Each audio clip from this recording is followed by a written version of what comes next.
Assalamualaikum warahmatullahi wabarakatuh dan salam sejahtera. Bismillahirrahmanirrahim. Rabbi syrahli sadri wa yassirli amri wahlul 'uqdatam min lisani yafqahu qawli, amma ba'd. Alhamdulillah, bersyukur kita kehadrat Allah kerana dengan keizinannya dapat kita bersama-sama mengikuti dialog akademik pada malam ini. Seperti mana tajuk yang dipersetujui oleh kedua-dua panel, menjawab reaction, mandi taubat adakah disunatkan? Terlebih dahulu, izinkan saya memperkenalkan kedua-dua panel kita pada malam ini. Yang kita hormati dan yang kita muliakan, jemputan kita pada malam ini, Ustaz Muhammad Azmi dan Al-Fadil Ustaz Syihabuddin Ahmad. Panel pertama kita, Ustaz Muhammad Azmi, pada 2013, belajar di Madrasah Tafizul Quran, Pulau Pinang. Menyambung pengajian di Madrasah Mazhirul Ulum, Kedah pada 2016. Pada 2018, mengambil sijil tinggi agama Islam di Madrasah Taklimiyah Khairiyah. 2023, mendapat tauliah mengajar kategori D2 daripada JAIS. Manakala panel kedua kita adalah Ustaz Syihabuddin Ahmad.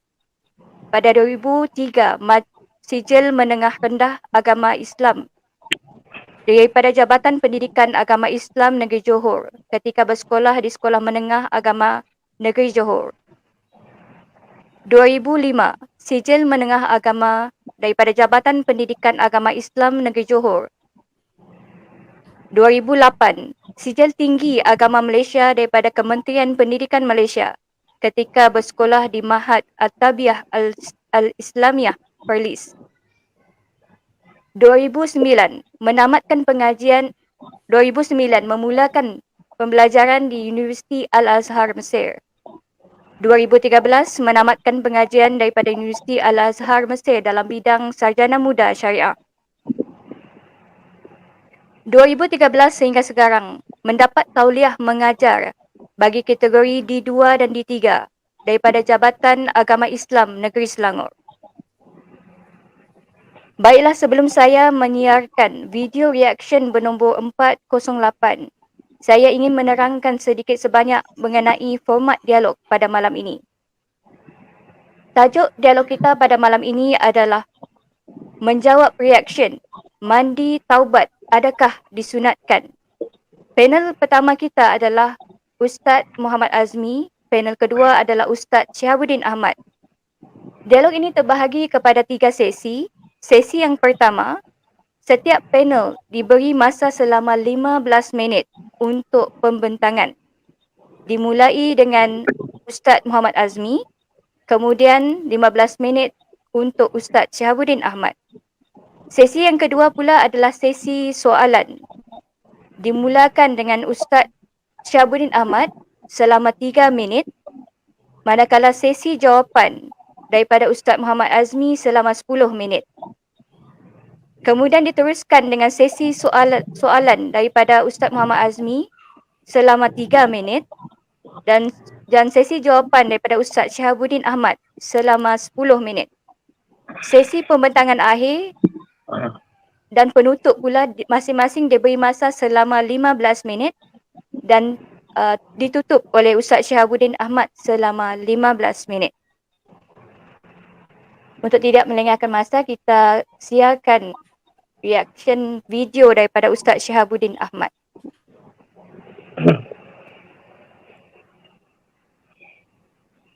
Video ini dibuat atas tujuan berkongsi ilmu semata-mata.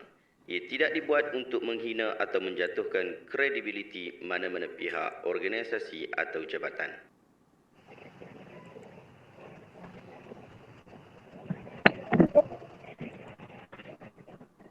Assalamualaikum warahmatullahi wabarakatuh. Saya Syihabuddin. Terima kasih banyak kerana anda berada di channel YouTube saya dan terima kasih banyak jika anda telah tekan butang subscribe. Kalau belum tekan butang berkenaan, tekan butang itu sekarang. Jika ada video-video yang bermanfaat, insya-Allah akan ada di feed YouTube anda. Sahabat-sahabat, baru-baru ni saya ditanya berkaitan tentang hukum mandi taubat dan soalan itu adalah berkaitan video-video yang telah mereka lihat di media sosial. Jom kita tengok video-video berkenaan dan kita berikan reaction selepas kita kita tengok video-video itu. Ustaz kata solat sunat taubat dan mandi sunat taubat ni tak ada sebenarnya. Betul kau ustaz. Saya jadi perah. Mau. Gini, masalah kita nak taubat ni tidak syarat semaya, tidak syarat mandi.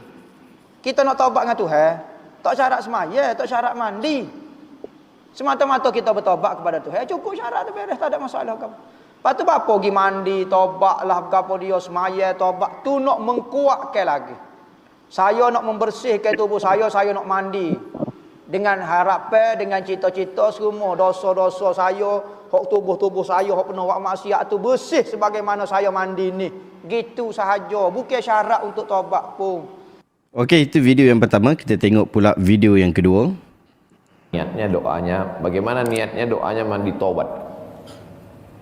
Nawaitu, aku berniat ghuslat taubat, mandi taubat. Saya nggak bisa bahasa Arab Pak Ustaz, bahasa Indonesia, bahasa Makassar, bahasa Jawa, bahasa Batak, bahasa Mandailing, bahasa Aceh. Saya niat mandi taubat karena Allah Ta'ala. Bagaimana cara mandinya Pak Ustaz? Seperti mandi wajib, basah dari ujung rambut sampai ke ujung kaki. Di mana mandinya Pak Ustaz? Di laut bisa. Kolaka ini 30% saja daratan Pak Ustaz, yang 70 adalah lautan. Nah, mandi di laut. Apalagi kalau sampai ke tengah laut, bukan cuma dosanya hilang, orangnya hilang sekali.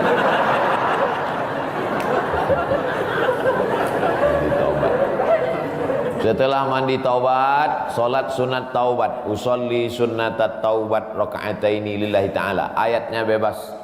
Ayat apa yang paling panjang? Hafal kau amma yatasaalun? Tidak. Wadduha? Tidak. Kulhu? Hafal, baca kulhu. Di sujud terakhir banyak berdoa. Berapa kali solat sunat taubat sehari? Sebanyak-banyaknya. Kami dulu dipesankan guru kami, pagi solat sunat taubat, siang solat sunat taubat, petang solat sunat taubat, sebanyak-banyaknya solat sunat taubat, solat sunat taubat, solat sunat taubat, solat sunat taubat. Usolli sunnatat taubat raka'atain lillahi ta'ala. Ma min muslimin yuznibu dzamban, ada orang yang silap-kilap salah berbuat dosa. Summa yatatahhar, bersuci, berwudu, mandi taubat. Summa yusolli raka'ataini, solat sunat 2 rakaat. Summa yastaghfirullah, minta ampun kepada Allah. Illa ghafarallahu lah, Allah mengampunkan dosa-dosanya. Bulan Rajab banyak-banyak taubat. Bulan Sya'ban tingkatkan ke taubat. Masuk ke dalam bulan Ramadan, insya-Allah mendapatkan Lailatul Qadri khairum min alfi syahr. Okey, kita dah tengok video kedua. Kita tengok pula video yang ketiga. Yang pertama mandi tobat. Enggak ada mandi tobat. Tidak ada mandi tobat. Orang bertobat nyesel, istighfar, selesai. Hanya wajib mandi karena tobat itu adalah dari kekafiran. Dikisahkan orang kafir masuk Islam. Dia kafir dewasa. Kafir umur 40 tahun kemudian masuk Islam. Maka saat itu wajib mandi. Kenapa kok wajib mandi? Karena dia pernah keluar mani, junub. Kan begitu? Kalau wanitanya pernah haid, maka mandinya karena itu. Jadi enggak ada mandi tobat, itu tidak ada. Kalau orang mandi biasa saja. Enggak ada mandi tobat. Kalau mandi. Tobat itu istighfar dengan lesannya, memohon ampun kepada Allah Subhanahu wa taala. Kemudian menyesal, berjanji tidak mengulangi lagi, meninggalkan dosa, selesai. Baik. Adapun mandi disebutkan, ini salah satu sahabat Nabi adalah masuk Islam suruh mandi oleh Rasulullah. Bertobat dari kekafiran. Kenapa disuruh mandi? Karena apa? Dia pernah punya masa lalu, pernah junub, pernah keluar mani, maka dia wajib mandi. Atau wanita pernah haid. Tapi dosa yang lain tidak. Dosa yang lain tidak. Baik, itu saja. Memang ada misalnya perkataan sebagian ulama, kalau fasik bagaimana? Enggak ada mandi. Ada sebagian mengatakan kalau ada orang fasik melakukan dosa-dosa besar, hendaknya dimandikan. Ada yang mengatakan hendaknya mandi karena fasik, karena mandi karena kekafiran. Sementara dijelaskan para ulama, mandinya orang kafir masuk Islam bukan karena kekafirannya tadi, karena dia pernah punya junubnya tadi. Jadi kesimpulannya tidak ada mandi tobat. Kesimpulan umum daripada video-video yang kita tengok tadi ialah, pertama, saya bersetuju dengan Ustaz Muhaizat bahawa taubat itu tak perlu kita tunggu solat ataupun nak mandi dulu, taubat saja dulu. Yang datang selepas itu adalah pengukuh taubat saja. Saya juga sangat bersetuju dengan penjelasan-penjelasan yang baru kita dengar daripada Buya Yahya tadi. Yang saya tak setuju ialah penjelasan daripada Ustaz Abdul Samad, demikian juga Ustaz Muhaizat berkaitan tentang wujudnya sunat mandi taubat. Saya sangat bersetuju apabila Buya Yahya kata tidak ada mandi taubat. Setelah saya merujuk banyak kitab-kitab Ahlus Sunnah wal Jamaah malam ini berkaitan tentang isu mandi taubat, akhirnya akhirnya saya terjumpa tentangnya di dalam satu mazhab daripada aliran Syiah, iaitu Syiah Imamiyah, yang menyatakan sunat mandi taubat. Di dalam kitab Mawsu'ah Al-Fiqh Al-Islami yang diterbitkan oleh Kementerian Waqaf Mesir, yang hari ini kalau kita bandingkan dengan Malaysia, setaraf dengan Kementerian Agama di Malaysia, disebutkan pada jilid yang ke-17 muka surat 120, mandi sunat menurut Syiah Imamiyah ada 28 jenis. Salah satunya ialah wa ghuslu taubah sawa'an kana an fisqin au kufrin. Mandi taubat sama ada kerana fasik ataupun kafir. Itulah yang dipegang oleh Syiah Imamiyah. Menariknya, di dalam kitab berkenaan dijelaskan pandangan mazhab Hanafi, pandangan mazhab Maliki, pandangan mazhab Syafi'i, pandangan mazhab Hambali, mazhab Zahiri, bahkan pandangan daripada Syiah Zaidiyah dan Ibadiyah tetap disebutkan, tetapi tidak ada satu pun mazhab yang menyebutkan tentang sunat mandi taubat ini melainkan daripada aliran Syiah Imamiyah. Jika nak dicari kupasan dalam mazhab-mazhab Ahlussunnah, mereka hanya berbincang tentang isu mandi apabila memeluk agama Islam atau bertaubat setelah murtad, seperti mana yang kita dengar Buya Yahya telah sebutkan tadi. Tetapi tidak ada pula perbincangan berkaitan tentang mandi taubat kerana dosa-dosa, sama ada dosa kecil ataupun dosa besar. Bahkan apa yang saya tengok di dalam dapatan online, dalam bincang syariah online dan seumpama dengannya, banyak yang menukilkan bahawa Imam Asy-Syafi'i dan Abu Hanifah juga berpandangan wujudnya mandi taubat ini. Mereka bawa kenyataan daripada satu kitab yang bernama Tazkiratul Fuqaha oleh Al-Allamah Al-Hilli. Katanya, wa ghuslu taubah mustahabun wa laysa biwajibin sawa'an kanan an kufrin aw fisqin 'inda ulama'ina wa bihi qala Al-Syafi'i wa Abu Hanifah. Menurut mazhab kita, mandi taubat itu disunatkan sahaja. Ia tidaklah wajib sama ada kerana kekufuran atau fasik. Demikian jugalah yang disebutkan oleh Al-Imam Asy-Syafi'i dan Abu Hanifah. Tetapi tidak tahukah anda bahawa perkataan Al-Allamah Al-Hilli itu adalah perkataan seorang Syiah Imamiyah. Dia yang tu adalah ulama Syiah Imamiyah yang hanya mendepankan pandangannya sahaja. Bahkan dia menukilkan secara tidak jelas tentang pandangan Asy-Syafi'i rahimahullah dan Abu Hanifah rahimahullah. Kalau kata dengan sebab kafir kemudian bertaubat dan memeluk Islam, memang Syafi'iyah dan Hanafiyah berpandangan sunat untuk mandi ataupun wajib untuk mandi seperti mana yang disebutkan oleh Buya Hamka tadi. Walaupun mereka berbeza pandangan terhadap sebab mandi itu, sama ada mandi kerana taubat atau mandi kerana masih belum pernah mandi wajib. Tetapi mereka tak sebut pun orang fasik disunatkan untuk mandi taubat apabila mahu bertaubat. Apatah lagi maksud fasik itu juga boleh difahami sebagai orang yang melanggar benda-benda asas dalam agama secara terang-terangan, macam minum arak terang-terangan di hadapan orang ramai, berzina kemudian memviralkan zina itu serta seumpama dengannya. Orang-orang ni wajib untuk bertaubat, tetapi tiada kewajipan khusus untuk mandi sunat taubat kepada mereka. Kalau mereka nak mandi, silakan mandi, tapi jangan direka-reka amalan ritual keagamaan yang baru. Kerana orang Muslim yang baik yang mahu taubatnya diterima perlulah memastikan amalan yang dibuat dengan penuh ikhlas dan menepati sunnah ajaran Rasul SAW.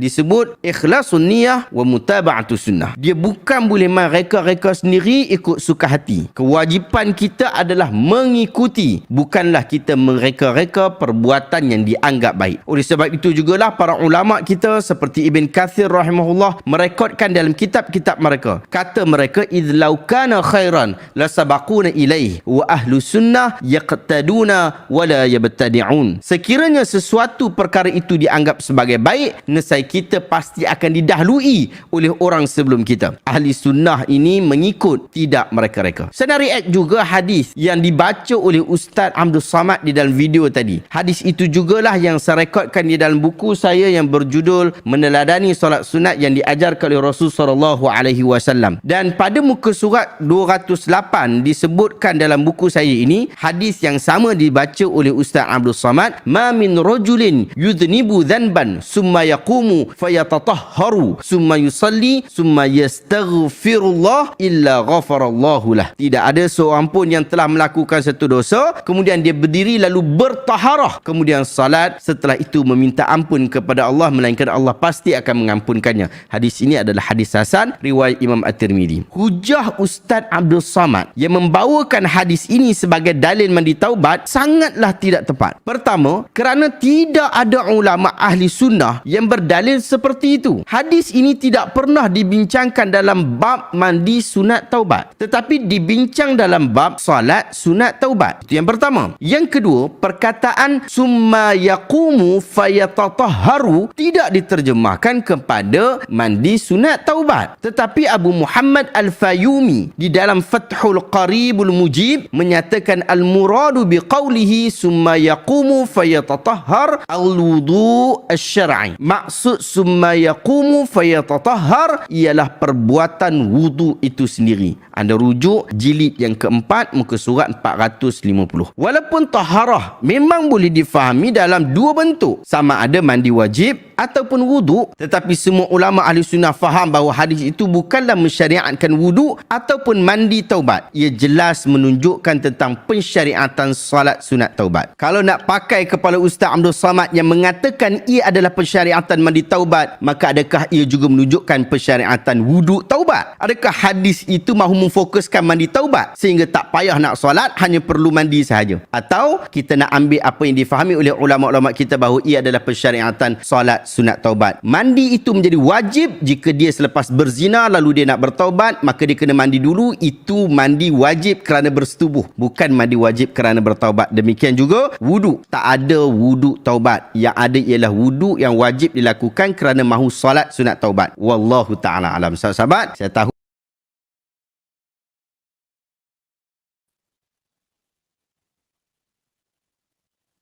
Okey, untuk tidak melengahkan masa, saya persilakan Ustaz Muhammad Azmi untuk memulakan pembentangan.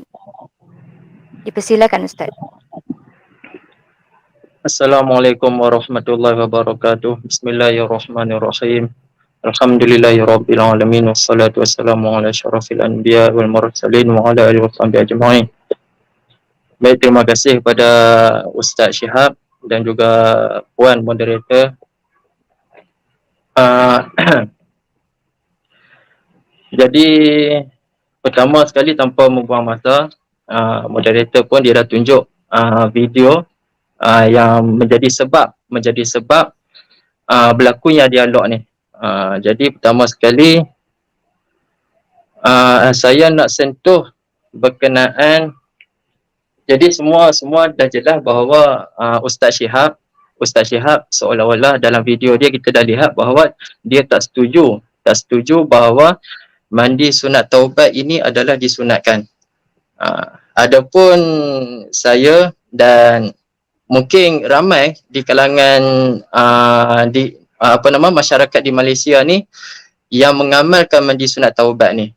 Lebih-lebih lagi mungkin ada yang mengamalkan di kalangan ahli tarikat dan sebagainya. Jadi pertama sekali saya nak sentuh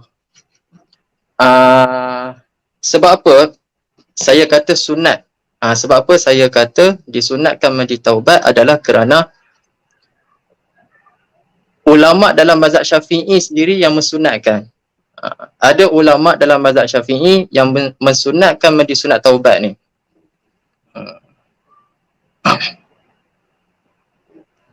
Seperti mana kalau kita belajar dalam kitab Hasyiah I'anatul Talibin, masyhurlah kitab ni. Dia hasyiah kepada syarah, yakni hasyiah kepada Fathul Mu'in. Jadi Al-Alamah Abu Bakar Syata di dalam hasyiahnya dia menulis bahawa mandi sunat taubat ni adalah disunatkan.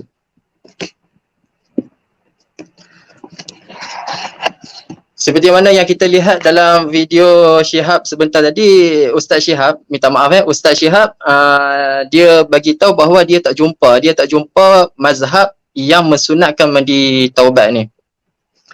Jadi mungkin beliau yang tak jumpa. beliau yang tak jumpa. Sebenarnya ada ulama di dalam mazhab Syafi'i yang mensunatkan mandi sunat taubat seperti yang saya telah sebutkan tadilah, Al-Alamah Abu Bakar Syata.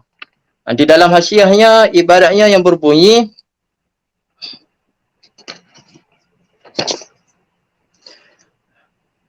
kata Abu Bakar Syata ai wali'anna al-islam tarku ma'siyatin falam yajib ma'ahu ghuslun kataubati min sa'iril ma'asi fa innahu la yajib laha ghuslun bal yusannu.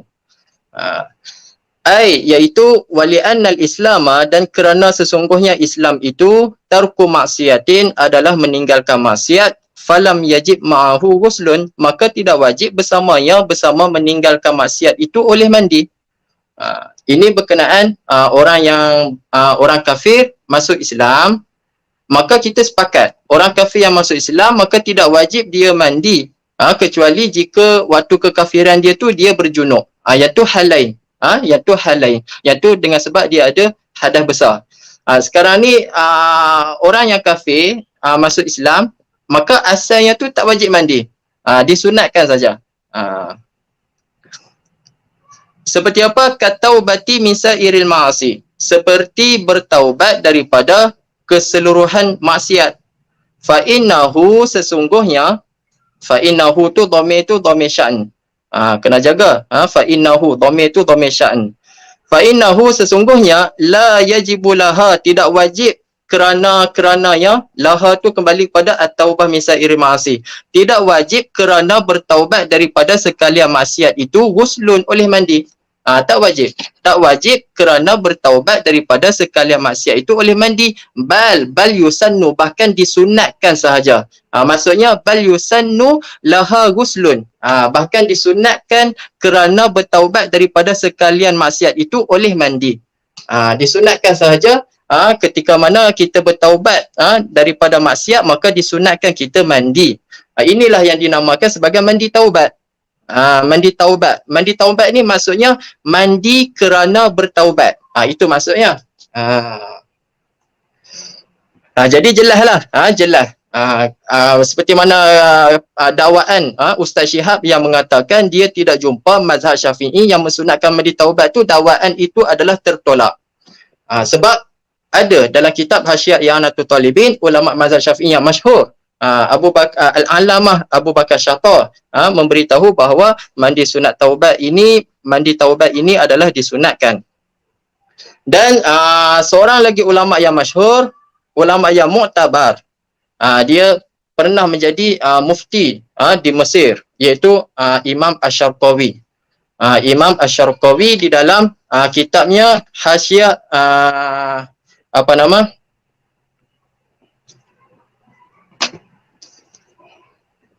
Hasyiah Asy-Syarqawi ke atas Tuhfatul Tullab.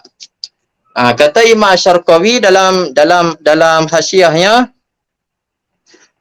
kataubati min sa'iril ma'asi ay fa innahu la yajibu laha ghuslun bal yusannu wa zahiru annahu ba'daha li anna taubata min adz-dzambi wajibatun fil hali wa yusannu salatu rak'ataini li taubati wa zahiru annahuma ba'daha aidan lima marra kadzakarrahu Syekhuna Atiyah. Ini Hasyiah Asy-Syarqawi. Jadi kata Imam Asy-Syarqawi, kataubati seperti bertaubat min sa'iril ma'asi daripada sekalian maksiat. Iaitu fa innahu, sesungguhnya, la yajibu laha ghuslun, tidak wajib kerananya laha ni laha kembali pada at-taubah min sa'iril ma'asi. Tidak wajib kerana bertaubat daripada sekalian maksiat itu ghuslun, oleh mandi. Tak wajib. Bal yusannu, bahkan disunatkan. Maksudnya bal yusannu laha ghuslun, bahkan disunatkan kerana bertaubat daripada sekalian dosa itu disunatkan apa? Disunatkan akan mandi. Ini kata Imam Asy-Syarqawi. Wa zahiru, dan yang zahir, annahu ba'daha, bahawasanya mandi taubat itu ba'daha, selepas bertaubat.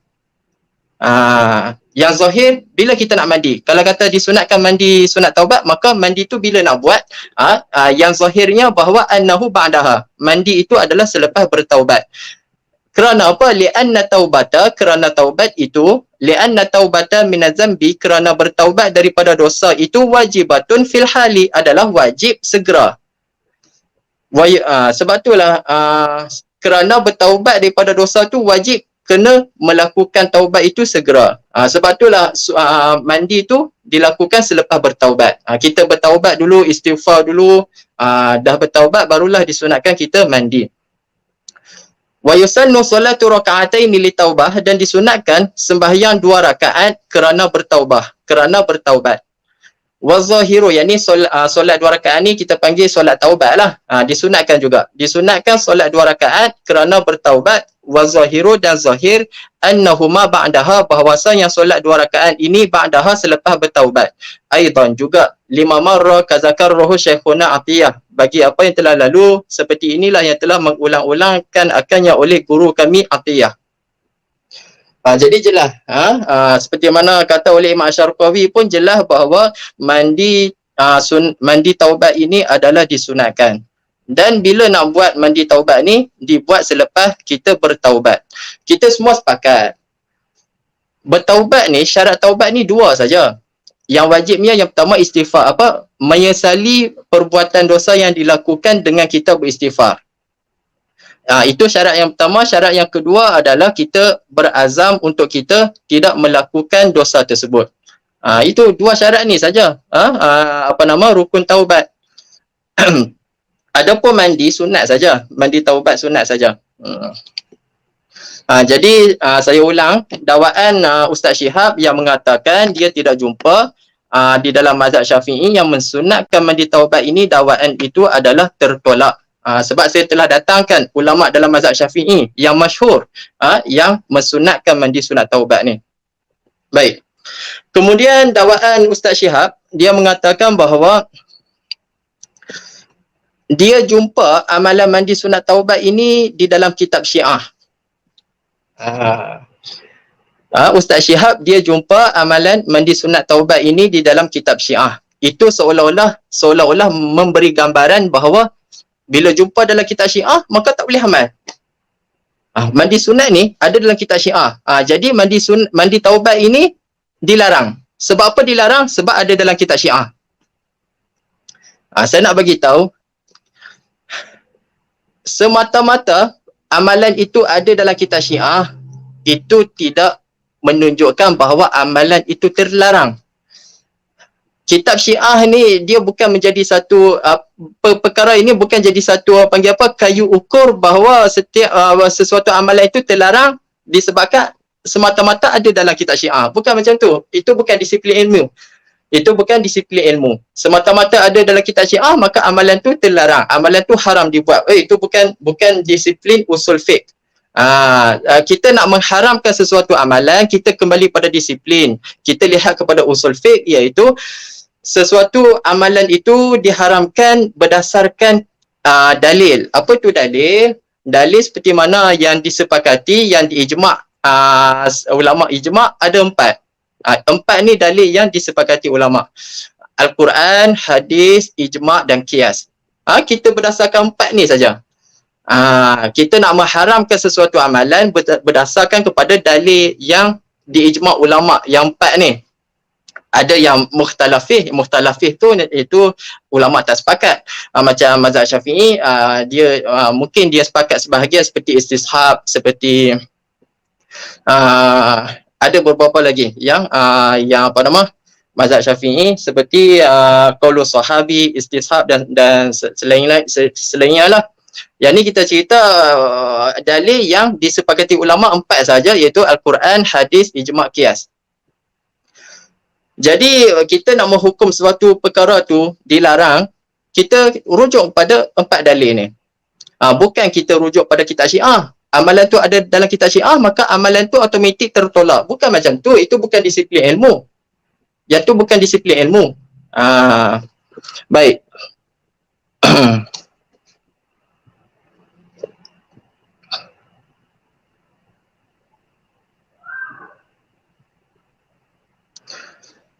Kemudian saya rasa Ustaz Syihab mungkin selepas ni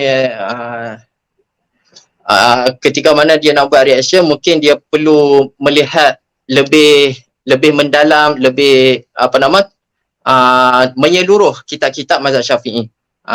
Jangan jadi seperti tadilah, dia tak jumpa, dia kata dia tak jumpa dalam mazhab Syafi'i yang mensunatkan mandi sunat taubat, padahal ada dalam kitab mazhab Syafi'i yang mensunatkan mandi taubat. Jadi sebelum kita nak buat reaction, pastikan kita dah mengkaji banyak kitab. Jangan kita memada dengan 1-2 kitab sahaja.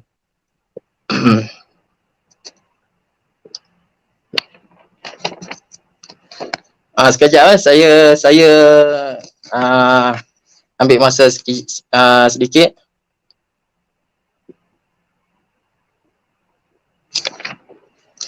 Boleh saya tahu MC saya ada berapa minit lagi?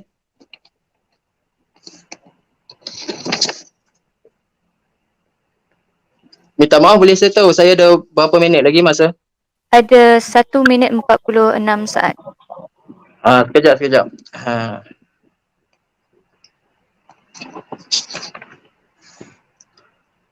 Baik, satu lagi, di dalam video Ustaz Syihab, dia ada mengatakan bahawa laukana khairan la sabaquna ilaih. Perkataan ini juga tidak boleh dijadikan sebagai dalil untuk mengharamkan suatu perkara. Sebab perkataan laukana khairan la sabaquna ilaih ini bukan termasuk dalam kategori adillatus syar'iyyah. Dalam mazhab Syafi'i, dia ni bukan termasuk dalam kategori adillatus syar'iyyah untuk mengharamkan suatu amalan. Jadi tertolak. Kalau Ustaz Syihab dia nak berhujah bahawa menolak, mengharamkan perbuatan itu dengan perkataan, dengan hujah laukana khairan la sabaquna ilaih. Kalaulah amalan itu baik nescaya sahabat telah melakukannya. Kalau dia nak berhujah dengan perkataan ini, maka saya nak bagi tahu bahawa perkataan ini tidak boleh dijadikan hujah dalam mazhab Syafi'i untuk mengharamkan ataupun menolak sesuatu amalan. Kita kena kembali pada disiplin ilmu lah, kembali pada asal, iaitu kembali pada usul fiqh. Kalau kita mazhab Syafi'i, kita kembali pada usul fiqh mazhab Syafi'i kita. Adakah perkataan laukana khairan la sabaquna ilaihi dia termasuk dalam kategori adillatus syar'iyyah? Itu. Begitu juga seandainya Ustaz Syihab dia tak sebut, tapi anda kata nanti dia akan sebut, dia datangkan hujah man ahdatsa fi amrina hadza ma laysa minhu fa huwa raddun. Siapa yang melakukan pada urusan kami ini apa yang tidak ada asas baginya, maka dia tertolak. Ini pun tertolak. Sebab apa tertolak? Sebab adakah Ustaz Syihab meyakini bahawa ulama tersebut Maaf, ya. masa dah tamat. Baik.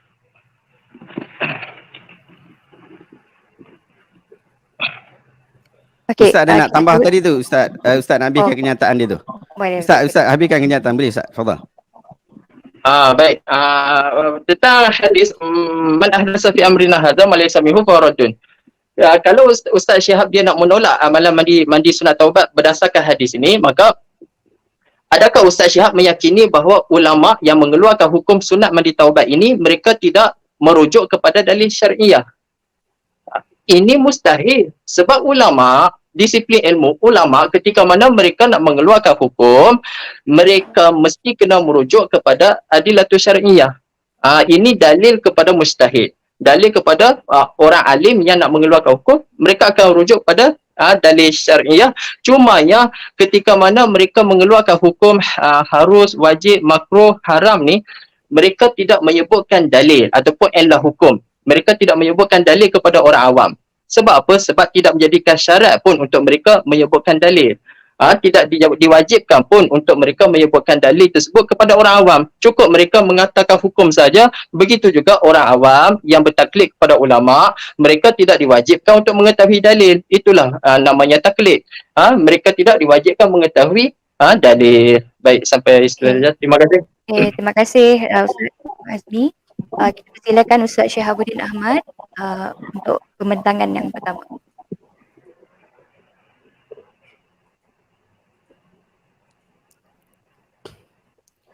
Bismillahirrahmanirrahim. Assalamualaikum warahmatullahi wabarakatuh. Bismillahirrahmanirrahim. Assalamualaikum warahmatullahi wa ala alihi wa ashabihi ajma'in. Pertama, insyaAllah terima kasih banyak kepada Ustaz Muhammad Azmi. Selalu kita duduk sembang-sembang kat belakang saja. Hari ni alhamdulillah Ustaz ada di hadapan kita dan saya sangat bergembira dengan kehadiran Ustaz pada malam ini. Yang pertama sekali saya mengucapkan terima kasih kepada Ustaz Muhammad Azmi kerana sudi mencabar saya untuk berdialog pada isu yang sudah react sebelum ni dan cabaran ini beliau kemukakan pada WhatsApp saya. Saya bukan susah nak jumpa sahabat-sahabat boleh WhatsApp saya dan saya tanpa apa-apa keraguan saya bersetuju dengan tawaran cabaran daripada Ustaz Muhammad Azmi. Alhamdulillah, moga-moga saya berharap kita dapat manfaat ilmu pada hari ini. Budaya seperti ini patut disuburkan berbanding banyak cakap-cakap belakang saja. Sampai saya tengok ada orang buat fake account buku merah Syihabuddin Ahmad semata-mata nak serang Syihabuddin Ahmad. Saya harap Ustaz Muhammad Azmi tidak terlibatlah dalam hal seperti itu. Beberapa perkara yang perlu ditegaskan di dalam video saya jelaskan kembali. Saya setuju dengan Ustaz Muhaizat. Ramai orang duk sebut benda yang kita tak setuju, tapi ramai tidak angkat tentang isu kita bersetuju terlebih dahulu. Saya bersetuju dengan Ustaz Muhaizat bahawa taubat itu tak perlu tunggu salat atau mandi taubat dulu. Yang datang selepas itu adalah pengukuh taubat saja. Yang penting taubat dulu. Itu saya bersetuju dan sangat-sangat berkempen kepada kita semua untuk melakukan hal berkenaan. Saya juga sangat bersetuju dengan penjelasan Buya Yahya dan video berkenaan. Video yang saya terbitkan itu antara fokus utama adalah untuk mengangkat pandangan Buya Yahya, bukan pandangan Syihabuddin Ahmad sebenarnya.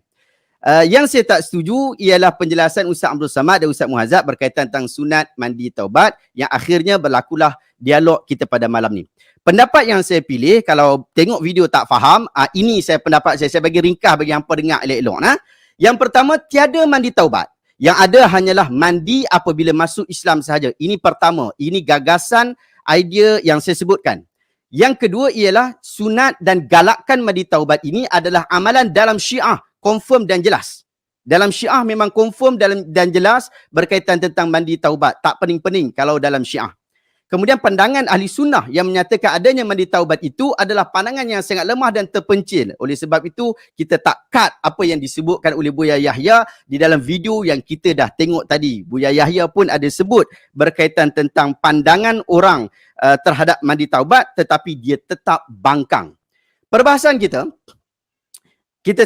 tengok dulu siapakah ulama moden yang setuju bahawa tiada mandi taubat. Siapa? Yang pertama adalah Buya Yahya yang kita sebut. Dia bukan calang-calang bang. Bukan orang main tepi jalan. Bukan orang macam saya lah. Orang kata suka Marvel dan sebagainya. Dia ini Buya Yahya. Tuan guru di Pondok Pesantren Al-Bahjah yang berpusat di Cirebon, Indonesia. Dia ini ijazah dan master daripada Universiti Al-Ahqaf Hadramaut, Yaman. Minta maaf kalau saya sebut salah. PhD di American University for Human Science and California, USA. Dia sebutkan dan kita dah tengok dah video berkenaan. Saya tak mahu ulang kenyataan beliau. Kemudian siapa lagi orang yang bersetuju bahawa tiada mandi taubat? Ini laki ni, mungkin awak kenal, mungkin awak kenal. Ustaz Abu Muslim. Dia ijazah sarjana muda Universiti Al-Azhar. Bukan saya pergi ambil Celuk Madinah ke apa ke tak. Ini Universiti Al-Azhar. Master pun dekat Universiti Al-Azhar. Kita tengok sama-sama apa yang disebutkan oleh Ustaz Abu Muslim.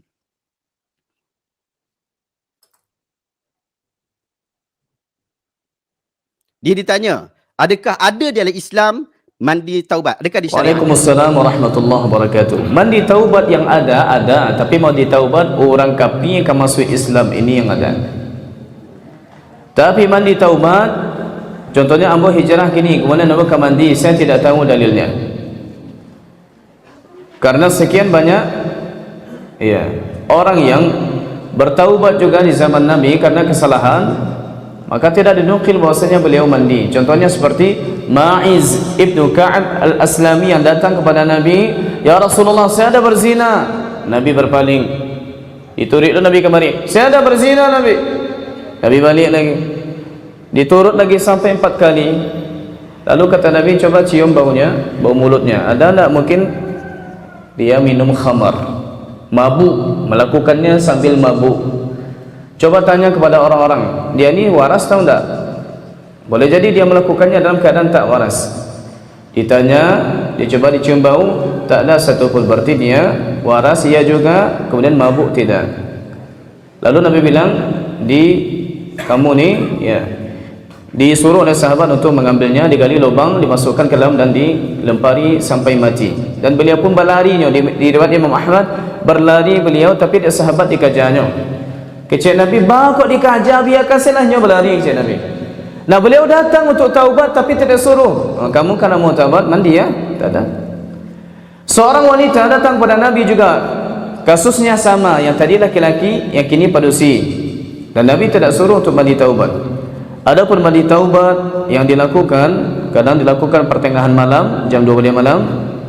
Tambah kok dibubuhi hal-hal yang lain. Ya. Ada mandi taubat, ada mandi minyak.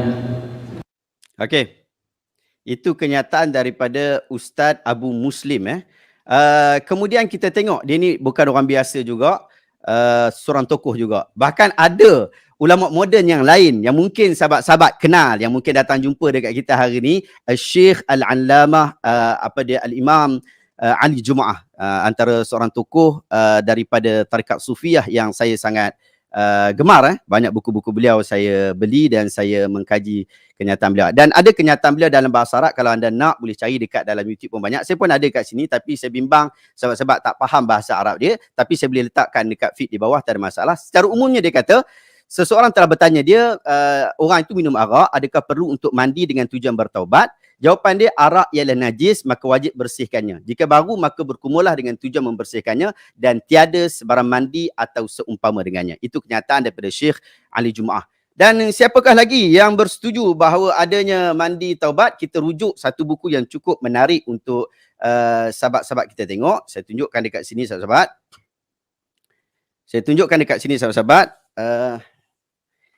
Di sini ada buku bertajuk Al-Khulasah Al-Qiyamah fi Fatawa Lujnah Daimah. Okey, ma'a ma wafaqaha, yang mana dia ada kesepakatan dengan fatwa Al-Azhar Al-Syarif. Nampak tak? Yang ni fatwa Lujnah Daimah Arab Saudi yang ada kesepakatan dengan Al-Azhar Al-Syarif. Disebutkan pada muka surat 655. Disebutkan kenyataan yang cukup penting dalam bab ini. Dia kata apa? Hal yulzam al-ghusl ba'da taubah as-sadiqah wa hal hunaka ad'iyah aw ma'surat tuqalu 'inda dhalik? Adakah kita melazimi mandi selepas daripada taubat yang benar, dan adakah doa-doa tertentu atau apa yang diambil daripada Nabi SAW berkaitan tentang hal berkenaan?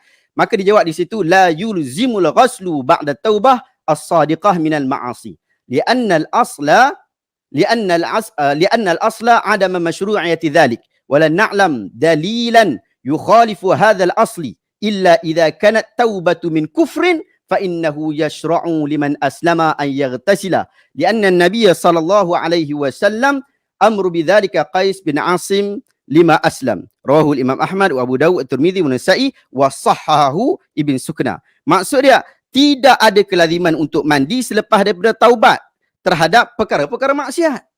Yang Ustaz sebut tadi, isu maksiatlah tu.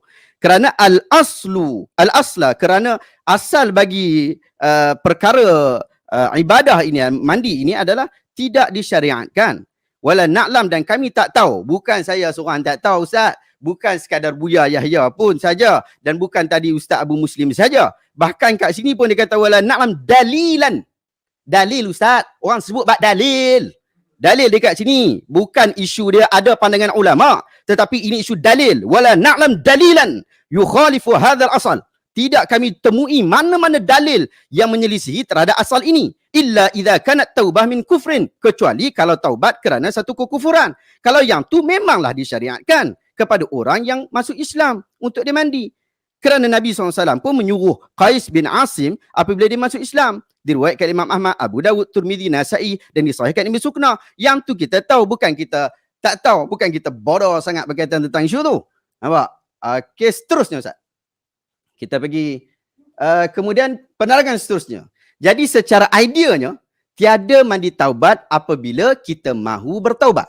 Yang ada hanyalah mandi kerana masuk Islam. Itu yang telah kita tegaskan di dalam beberapa slide sebelum ini. Dalil mandi taubat kerana masuk Islam, mungkin Ustaz tak sebut tadi. Ini dia sebut Qais bin Asim qala ataitu Nabiy sallallahu alaihi wasallam uridul islama fa amaradi an aghtasila bima'in wa sidrin. Dalil inilah yang digunakan ketika ulama-ulama tadi yang Ustaz tunjukkan tadi, yang ada di dalam kitab I'anatul Talibin. Bukan Ustaz seorang baca, saya pun baca juga. Bukan Ustaz seorang ada kitab tu, saya pun ada kitab tu juga. Dia sebut dekat situ, Qais bin Asim kata, ataitu Nabi SAW, aku datang jumpa dengan Nabi, uridul Islam, aku mahu untuk masuk Islam. Fa amarani an aghtasila bima'in wa sidrin. Aku disuruh oleh Nabi SAW untuk mandi dengan campuran air dan daun sidir. Hadis ini adalah hadis yang sahih riwayat Imam Abu Daud. Hujah daripada hadis itu, hadis sahih berkenaan menjadi dalil yang jelas. Kan kita duk sebut dalil, ustaz duk sebut dalil. Dalil, syariat ni mesti ada dalil. Pensyariatan tu mesti ada dalil. Bukan main ikut suka hati saja. Haram mesti sebab ada dalil. Jadi kita minta ustaz sebutkan dalil. Yang kita sebutkan tadi dalil lah. Tapi dalil tu dia sebut pasal apa? Dia sebut berkaitan tentang persyariatan mandi apabila mahu masuk Islam. Illah atau sebab mandi itu sangat jelas daripada hadis, iaitu masuk Islam. Bukan main umum macam tu saja. Apa pandangan ulama Ahlus Sunnah terhadap mandi ni? Yang ni yang kita sebut hadis tadi. Apa pandangan dia? Di dalam kitab Mawsu'ah Fiqh Al-Islami yang saya sebut tadi dalam video juga, disebut mazhab Hambali dan mazhab Maliki menyatakan bahawa mandi itu adalah mandi wajib berdasarkan kepada kaedah hukum al-asal bagi perintah adalah wajib. Mazhab Syafi'i menyatakan sunat dengan alasan ia tidak diwajibkan kepada semua orang. Ramai para sahabat Nabi yang masuk Islam tetapi mereka tidak disuruh untuk mandi. Itu dia pakai dalil sahabat-sahabat. Mazhab Hanafi menyatakan mustahab. Dalam mazhab Hanafi menarik sikit. Sebab dia ada fardu, dia ada wajib, dia ada sunat dan dia ada mustahab. Dan tidak wajib dan tidak sunat. Tidak ada mandi kerana taubat dan tidak ada mandi kerana masuk Islam. Itu pandangan daripada mereka. Jika Nabi suruh, pada pandangan mereka, maksudnya orang berkenaan boleh jadi dalam keadaan berhadas besar. Yang ni juga, kalau ustaz-ustaz, sahabat-sahabat perhatikan, yang ni yang disebutkan oleh Buya Yahya tadi. Dia disebabkan berhadas besar. Ia bukan persyariatan mandi khusus untuk kita memeluk Islam. Seterusnya, sebahagian mazhab Hanafi juga berpandangan tiada sebarang keperluan untuk orang bukan Islam untuk mandi sebelum masuk Islam. Kerana sebelum mengucapkan syahadah, amalan ibadahnya belum diterima. Dia belum diiktiraf sebagai mukallaf. Jadi kesimpulan pandangan yang kita sebut tadi, apabila ulama membahaskan isu mandi taubat, mereka berbahas pada isu mandi apabila masuk Islam. Ia tidak meleret-leret sehingga masuk kepada isu mandi taubat pada dosa-dosa kecil ataupun dosa besar. Yang ustaz duduk marah saya berkaitan tentang isu Syiah ni, Syiah terhadap mandi taubat, ni saya nak bagi tahu background dia apa ustaz, supaya ustaz tahu sikit, celik sikit dengan apa yang berlaku dalam masyarakat kita pada hari ni. Pengaruh media sosial Google. Yang mana Azhar Faradisha pun dia main Google juga. Dia pun ada dalam ni juga. Dia pun duk main Google juga. Jangan kata kita saja duk Google, dia pun duk Google juga. Dan yang Google itu juga sahabat-sahabat kita yang menonton hari ni bukan sedikit, ramai. Saya pasti Ustaz Muhammad Azmi juga main Google juga. Dan kita tahu ia bukannya tempat mengaji, ia tempat membuat carian. Bayangkan betapa banyak website-website di Google telah terpengaruh dengan dakwaan dan sadaran Syiah pada isu mandi taubat. Saya tak sebut saja, saya akan buktikan. Mereka merekodkan kenyataan Al-Hilli dengan istilah yang mereka cantikkan. Diletakkan Abu Mansur Jamaluddin. Oh, kalau kita dengar Abu Mansur Jamaluddin ni kira Tok Syekh besar, Tok Pekoh besar lah kan. Dia kata Abu Mansur Jamaluddin bagi mengelabui ramai orang. Sehingga kita menganggapnya seolah-olah salah seorang tokoh ulama besar di dalam mazhab Ahlussunnah wal Jamaah. Sedangkan dia adalah seorang Syiah Imamiyah. Ini bukti dia sahabat-sahabat. Sebahagian website yang berhujah. Yang ni awak boleh tengok ribuan. Ni dalam bincangsyariah.com yang saya sebut dalam video. Satu je saya sebut. Sebenarnya banyak lagi. Bincangsyariah.com. Dia rekodkan Al-Hilli punya pandangan. Demikian juga di dalam pecihitam.com. Ini semua awak buat carian Google. Keluar yang tu dulu bang. Demikian juga disebut dalam ummah.id.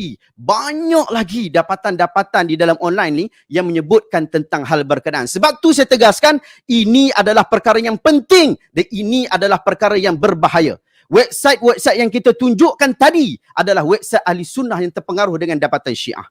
Semua mereka membawakan kenyataan Al-Hilli dalam kitab Tazkiratul Fuqaha. Ustaz kalau tak perasan, orang ingat, oh ini ulama besar mana ni? Dia sebut kata wa ghuslu tawbah mustahab wa laysa biwajibin sawa'an kana an kufrin aw fisqin inda ulama'ina wa bi qala Syafi'i wa Abu Hanifah. Yang ni yang saya telah sebutkan dalam video reaction tadi. Jadi kita kena tahu bahawa al-allamah, kononnya al-allamah itu Al-Hilli itu adalah seorang Syiah Imamiyah yang dia tujuan dia nak depankan pandangan dia saja, bahkan dia menukilkan secara tidak jelas tentang pandangan Asy-Syafi'i dan Abu Hanifah.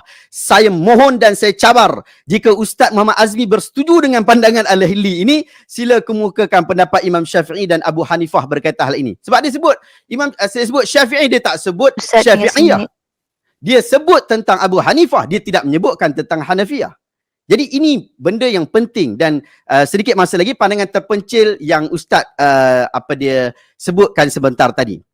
Dan bukan Ustaz seorang saja yang sebut tadi, sebenarnya buku-buku yang Ustaz tunjuk tu saya dah dapat daripada Baba Abdul Rashid Muhammad Akib selepas saya buat reaction, dan saya berterima kasih kepada Baba kerana sentiasa memberikan feed-feed yang bagus kepada saya dan sentiasa memberikan kritikan-kritikan yang bagus kepada saya. Saya mengucapkan terima kasih banyak kepada Baba. Saya berpandangan bahawa ia bukanlah menjadi pandangan mazhab Asy-Syafi'i, melainkan ia adalah pandangan peribadi penulis. Alasannya ialah, yang ini kita bahaskan nanti Ustaz, alasannya ialah tiada seorang pun daripada kalangan mereka yang menyebutkan tentang mandi berkenaan menyertakan dalil dan hujah yang kuat. Ustaz tadi sebut, oh ini disiplin ilmu bukan sekadar hanya ada pada Syiah saja, lalu kita kata itu adalah dalil. Bukan, dalil mesti ada daripada Quran, sunnah, ijma', qiyas. Ustaz datangkan kepada kita mana salah satu daripada 4 dalil-dalil berkenaan yang menyatakan berkaitan tentang mandi taubat.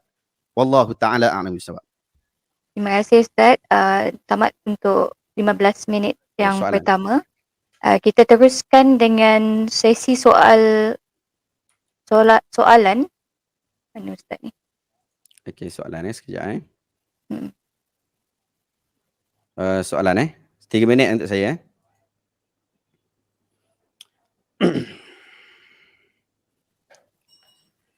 Okey, baik. Saya ada masa 3 minit untuk bertanya soalan kepada Ustaz Muhammad Azmi. Hafizallah. Hafizakallah. Jadi, sekejap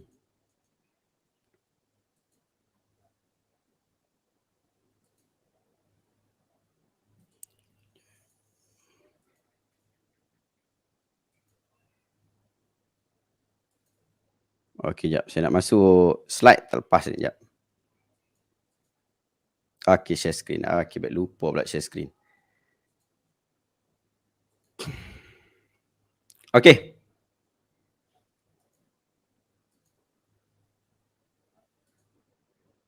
Okey, ini soalan saya kepada Ustaz Muhammad Azmi. Okey, mula 3 minit Yang pertama, tak sampai 3 minit Ustaz. Saya baca. Saya harap Ustaz dapat jawab soalan kita ni.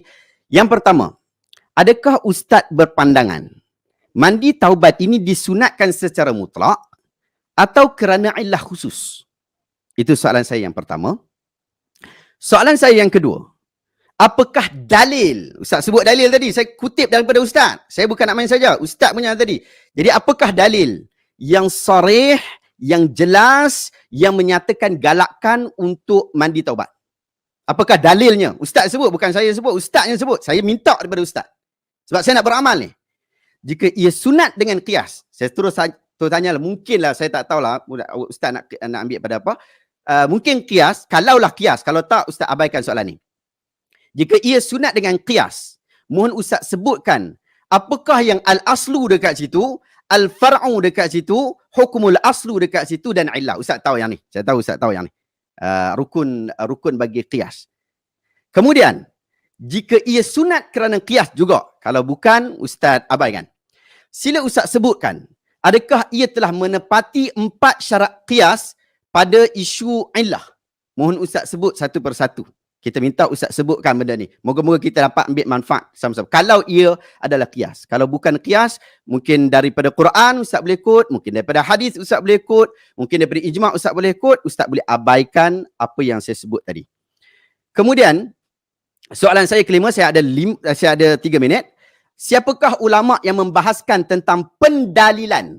Ustaz bagikan kitab dia supaya kita dapat ambil manfaat daripada yang tu. Pendalilan mandi taubat ini dengan sempurna. Yang keenam, apakah pendirian Ustaz berkaitan perkara-perkara baru dalam agama? Tapi yang ni saya rasa Ustaz dah sambung sikit tadi, tapi saya minta Ustaz panjangkan sikit, 10 minit Ustaz ada. Adakah kita boleh bermudah-mudahan mereka-reka amalan ibadah yang tidak diajarkan oleh Nabi SAW ataupun tidak disandarkan kepada dalil-dalil yang jelas? Yang ketujuh, Ustaz. Banyak soalan saya minta maaf Ustaz. Ustaz jawab yang mana Ustaz nak. Apakah pandangan Ustaz tentang al-aslu fil ibadah at-tauqif? Apa pandangan Ustaz tentang al-aslu fil ibadah at-tauqif? Kemudian, saya cabar Ustaz untuk sebutkan seorang saja daripada kalangan manusia terbaik, iaitu sahabat Nabi atau tabi'in atau tabi'in yang mengamalkan mandi taubat. Sebutkan satu saja namanya. Yang terakhir, jika okey dah habis. Okey cukup. Dah habis. Cukup. Okey cukup soalan tu.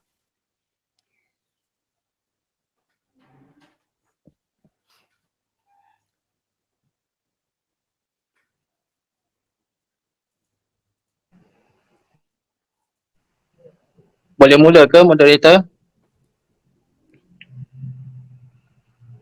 Sila Ustaz. Baik, bismillahirrahmanirrahim. Jadi soalan yang pertama daripada Ustaz Syihab, yang mana mandi taubat disunatkan mutlak ataupun kerana ada illah. Baik. Kami orang awam, macam saya orang awam. Orang awam dari sudut istilah dia berbeza. Kalau kita orang awam lain, tapi di sudut istilah ni lain sikit. Orang awam biasanya kita tidak ada kelayakan untuk istinbat hukum. Jadi saya orang awam, kami masyarakat Malaysia rata-ratanya orang awam yang mana kami ini bertaklid kepada ulama. Ada ulama yang mensunatkan secara sahih seperti Al-Imam Syarqawi. Ulama besar tu. Kalau Ustaz Syihab dia mendatangkan ulama moden yang kata tidak disunatkan, maka saya mendatangkan kalam ulama yang lebih masyhur, ramai orang kenal. Al-Alamah Imam Asy-Syarqawi. Dulunya beliau adalah seorang mufti di Mesir. Jadi beliau yang mensunatkan mandi sunat taubat ini. Dan adakah dalil dari sudut kias ataupun sebagainya, itu kita serah kepada dia, kepada Al-Alamah Imam Asy-Syarqawi. Dia hanya menyebutkan hukum sahaja tanpa menyebutkan dalil. Imam Asy-Syarqawi seperti mana Syekh Al-Alamah Abu Bakar Syata, mereka hanya menyebutkan hukum sahaja. Hukum mandi taubat adalah disunatkan tanpa mereka menyebutkan dalil ataupun sumber ambilan.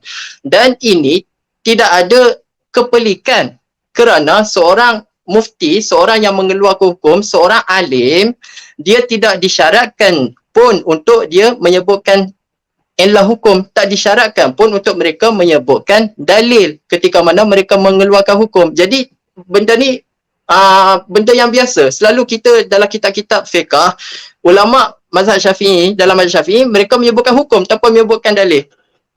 Jadi benda ni benda biasa sebab tidak diwajibkan pun untuk mereka orang alim yang mengeluarkan hukum untuk mereka menyebut dalil kepada orang awam. Begitu juga kita orang awam, kita terima sajalah hukum yang orang alim beritahu tu tanpa kita diwajibkan mengetahui dalil. Itu namanya taklid.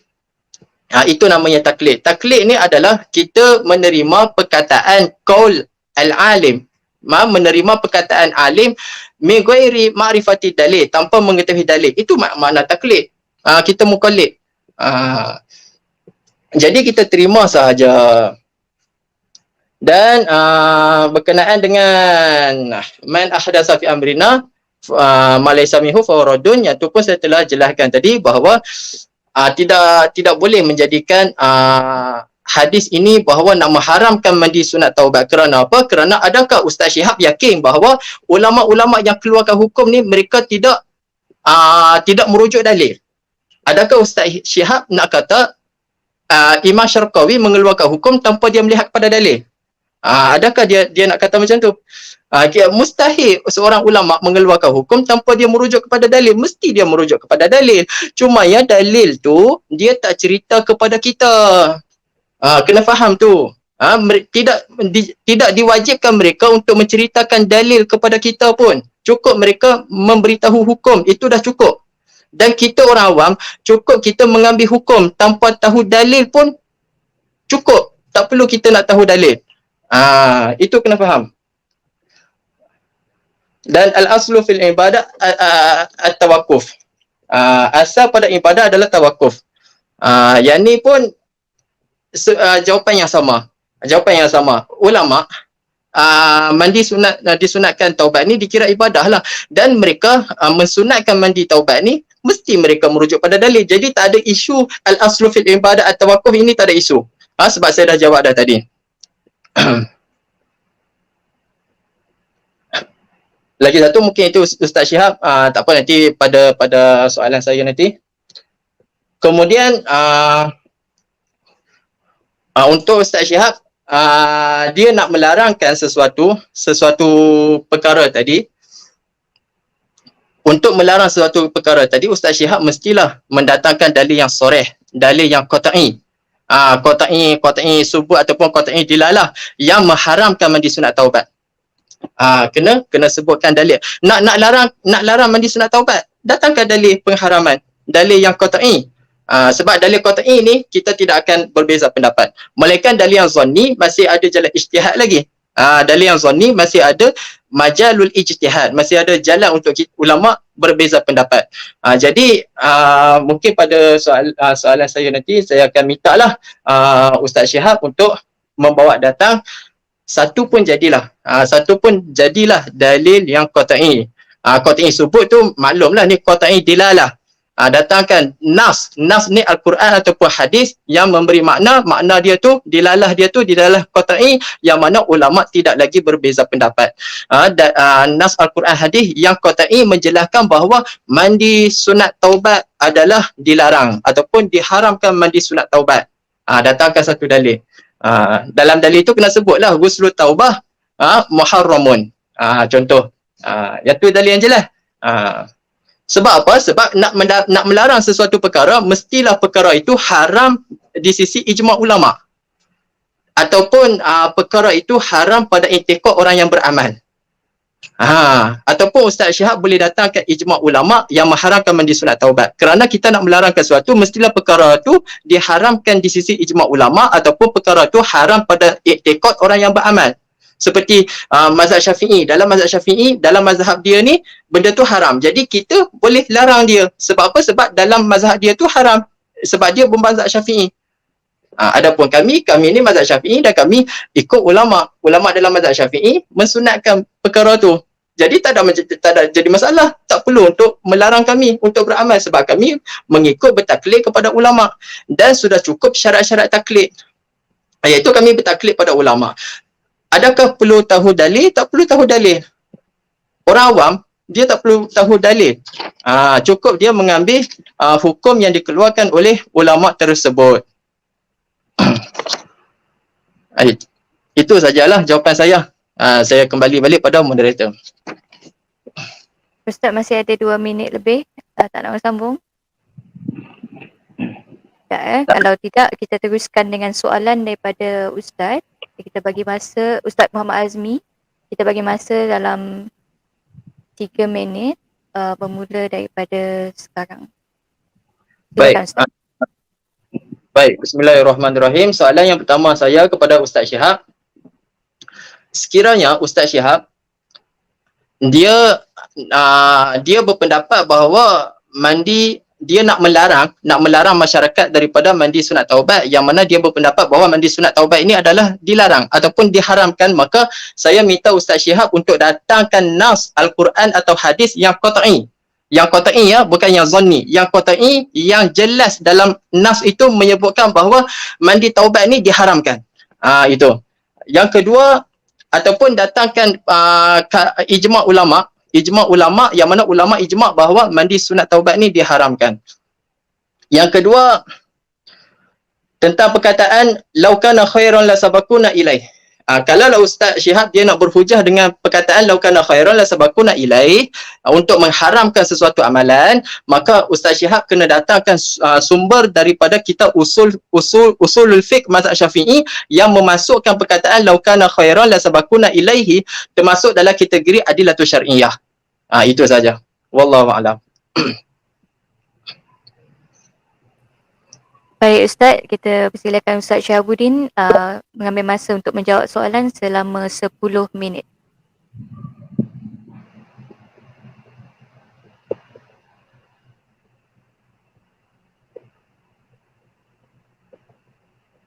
Obat. Okey, baik. Bismillah. Bismillahirrahmanirrahim wa ala alihi wa ashabihi ajma'in. Semua mabak. Tadi Ustaz duk sebut, orang awam ni kan. Saya pelik juga sebab dalam mesej Ustaz kata kita ni agamawan yang sepatutnya kita berbincang berkaitan tentang dalil. Kalau kita kata orang awam, baik saya panggil saya punya editor saja untuk bincang kat sini kan. Kalau saya ingat Ustaz dah sedia dalil-dalil tu. Jadi kita nak tahu dalil tu. Saya pun nak mandi taubat juga Ustaz. Tapi masalahnya dalil tak ada. Ustaz kena tahu. Ustaz minta kat saya nak satu dalil larang mandi taubat daripada qat'iyatud dilalah. Maksudnya dalil yang jelas bukan dalil zanniyatud dilalah. Sahabat-sahabat, saya tanya Ustaz tak Ustaz? Ustaz tahu tak kaedah ataupun perbahasan? Ustaz tak tahu benda ni. Itu masalah Ustaz. Pergi mengaji balik Ustaz. Pergi mengaji balik. Al-aslu fil ibadah at-tawqif. Asal bagi benda ibadat tu adalah menanti dalil Ustaz. Kita bukannya kata benda tu tak boleh sebab dalil. Tidak, kita nak buat satu benda tu dalam bab ibadat, kita bukan menunggu benda tu tak boleh baru boleh buat. Macam contoh saya bagi Ustaz, saya bagi contoh mudah sebab Ustaz kata Ustaz awam. Saya bagi Ustaz boleh faham, boleh cerna elok-elok ni. Solat subuh tak boleh buat 3 rakaat. Solat subuh 2 rakaat je Ustaz. Tak boleh buat 3. Pasal apa tak boleh 3? Tak ada dalil pun. Cuba awak datangkan dalil qat'iyatud dilalah yang mengatakan bahawa tidak boleh solat subuh 3 rakaat. Metum sipiar kartiho Ustaz. Ini benda asas pun Ustaz tak lepas. Takkan Ustaz nak bahaskan benda macam ni Ustaz. Ini benda penting Ustaz. Berkaitan tentang orang nak taubat ni Ustaz. Berkaitan tentang perkara ibadat ni Ustaz. Ini bukan perkara biasa. Al-aslu fil ibadah at-tawqif. Ini kaedah Ustaz. Ini kaedah. Bukannya kita nak main ikut suka hati saja. Tapi Ustaz, saya ada beberapa soalan yang Ustaz sebut tak Ustaz, yang saya dah predicted. Benda tu maksudnya Ustaz nak tanya tu saya duk rasa-rasa Ustaz akan tanya ni. Mungkin disebabkan saya guna ilmu kasyaf saya, akhirnya saya dapat jumpa soalan-soalan ni. Antara soalan-soalan dia yang tadi, kaedah laukana khairan la sabaquna ilaih, bukan kaedah fiqh, dan Ustaz cabar saya keluarkan daripada kitab-kitab fiqh mazhab Syafi'i yang mengatakan bahawa ini adalah kaedah fiqh. Sahabat-sahabat, Ustaz saya bukan setakat itu saja, saya cabar Ustaz. Saya cabar Ustaz juga, buktikan bila masa saya sebut dalam video tak Ustaz, ini adalah kaedah fiqh. Bila masa Ustaz? Ustaz kena kuat telinga sikit Ustaz. Saya sebutkan bahawa kenyataan itu direkodkan oleh para ulama. Bukan main saja-saja. Ibn Kathir rekod dalam kitab Bidayah wa Nihayah. Ibn Taymiyah sebut dalam kitab Syarah Umdah. Syamsuddin bin Ahmad Al-Hambali sebut dalam kitab Sarim Al-Munki. Juga sebut benda yang sama. Ustaz tolong pergi pakai Maktabah Asyamilah. Dekat situ Ustaz letak je laukana kharan. Ustaz akan jumpa berpuluh kenyataan-kenyataan yang memberikan nasihat kepada kita untuk sentiasa menjaga hal ini. Laukana khairan la sabaquna ilai wa ahlu sunnah yaqtaduna wa la yabtadi'un. Kalau benda perkara itu baik dan juga elok, nescaya kita akan didahului oleh orang-orang yang terbaik daripada kalangan kita. Ahlu sunnah itu mengikut, bukannya mereka-reka Ustaz. Ustaz kata kita taklid saja apa yang ulama kata. Kita orang awam. Ini Ustaz, ini jawapan saya Ustaz. Daripada sudut akli. Saya ambil bagi sikit lah kepala otak. Kita Asy'ariyah. Saya Asy'ariyah, Ustaz Asy'ariyah. Kita sepakat berkaitan tentang hal berkenaan. Yang menonton banyak Salafiyah. Okey, dalam sudut akli dia kata, jika nak taklid, saya kata, jika nak taklid yang mana satu? Kalau kita kata, okey, kita sekarang taklid saja. Okey, kita nak taklid yang mana satu? Yang kata tak ada kerana prinsip al-aslu fil ibadah at-tawqif tadi, ataupun yang menukilkan kenyataan tanpa hujah. Tadi saya dah sebut dekat Ustaz, saya dah nyatakan secara jelas pandangan-pandangan ulama, dan Ustaz pun tahu pandangan-pandangan tu. Ada yang memang ada hujah dia, dah ada dalil dia, dia ada disiplin dia ikut disiplin, bukan mereka-reka. Yang tu kita kata hujah dia kuat. Tiba-tiba ada satu yang bersifat pandangan semata-mata. Kita nak pi ambil yang tu ke, ataupun kita nak pi rujuk saja. Kalau kita kata, oh kita ni orang awam, kita taklid saja. Kita tengok ni. Seperti adakah kita nak bertaklid kepada pandangan yang mengatakan samakan saja pembahagian faraid antara anak lelaki dan anak perempuan kerana alasan maslahah. Ni, ini bukan orang biasa sebut ni. Ini mufti Tunisia sebut ni. Dan dia sebut dalam di dalam kitab-kitab, bahkan direkodkan oleh Al-Qardawi dan kitab Fatawa Asy-Syadzah. Disebutkan di situ. Bukan adakah kita nak taklid saja? Oh, taklid sajalah, biar pilah. Padahal bercanggah dengan Quran. Taklid saja. Atau keharusan membuat patung manusia. Seperti mana disebutkan oleh Al-Syekh Al-Allamah Muhammad Abduh. Muhammad Abduh bukan orang biasa. Mufti Mesir. Tokoh besar yang dipuja-puja oleh Al-Azhar daripada dulu sampai ke hari ini. Kita orang yang mengaji kat Al-Azhar, kita sentiasa meneliti apa yang disebutkan oleh Syekh Muhammad Abduh. Dia kata boleh buat patung manusia. Sedangkan benda ni bercanggah dengan Quran dan hadis. Ataupun pas fatwa merapu daripada Jemaah Ahbash, yang anda boleh rujuk, Ustaz boleh beli yang ni, Ustaz murah dia ni, kitab Fatwa Syadzah ni. Apa dia, Dr. Yusuf Al-Qardawi. Fatwa merapu daripada Jemaah Ahbash yang mengatakan tak wajib dah datang solat Jumaat sebab makan bawang.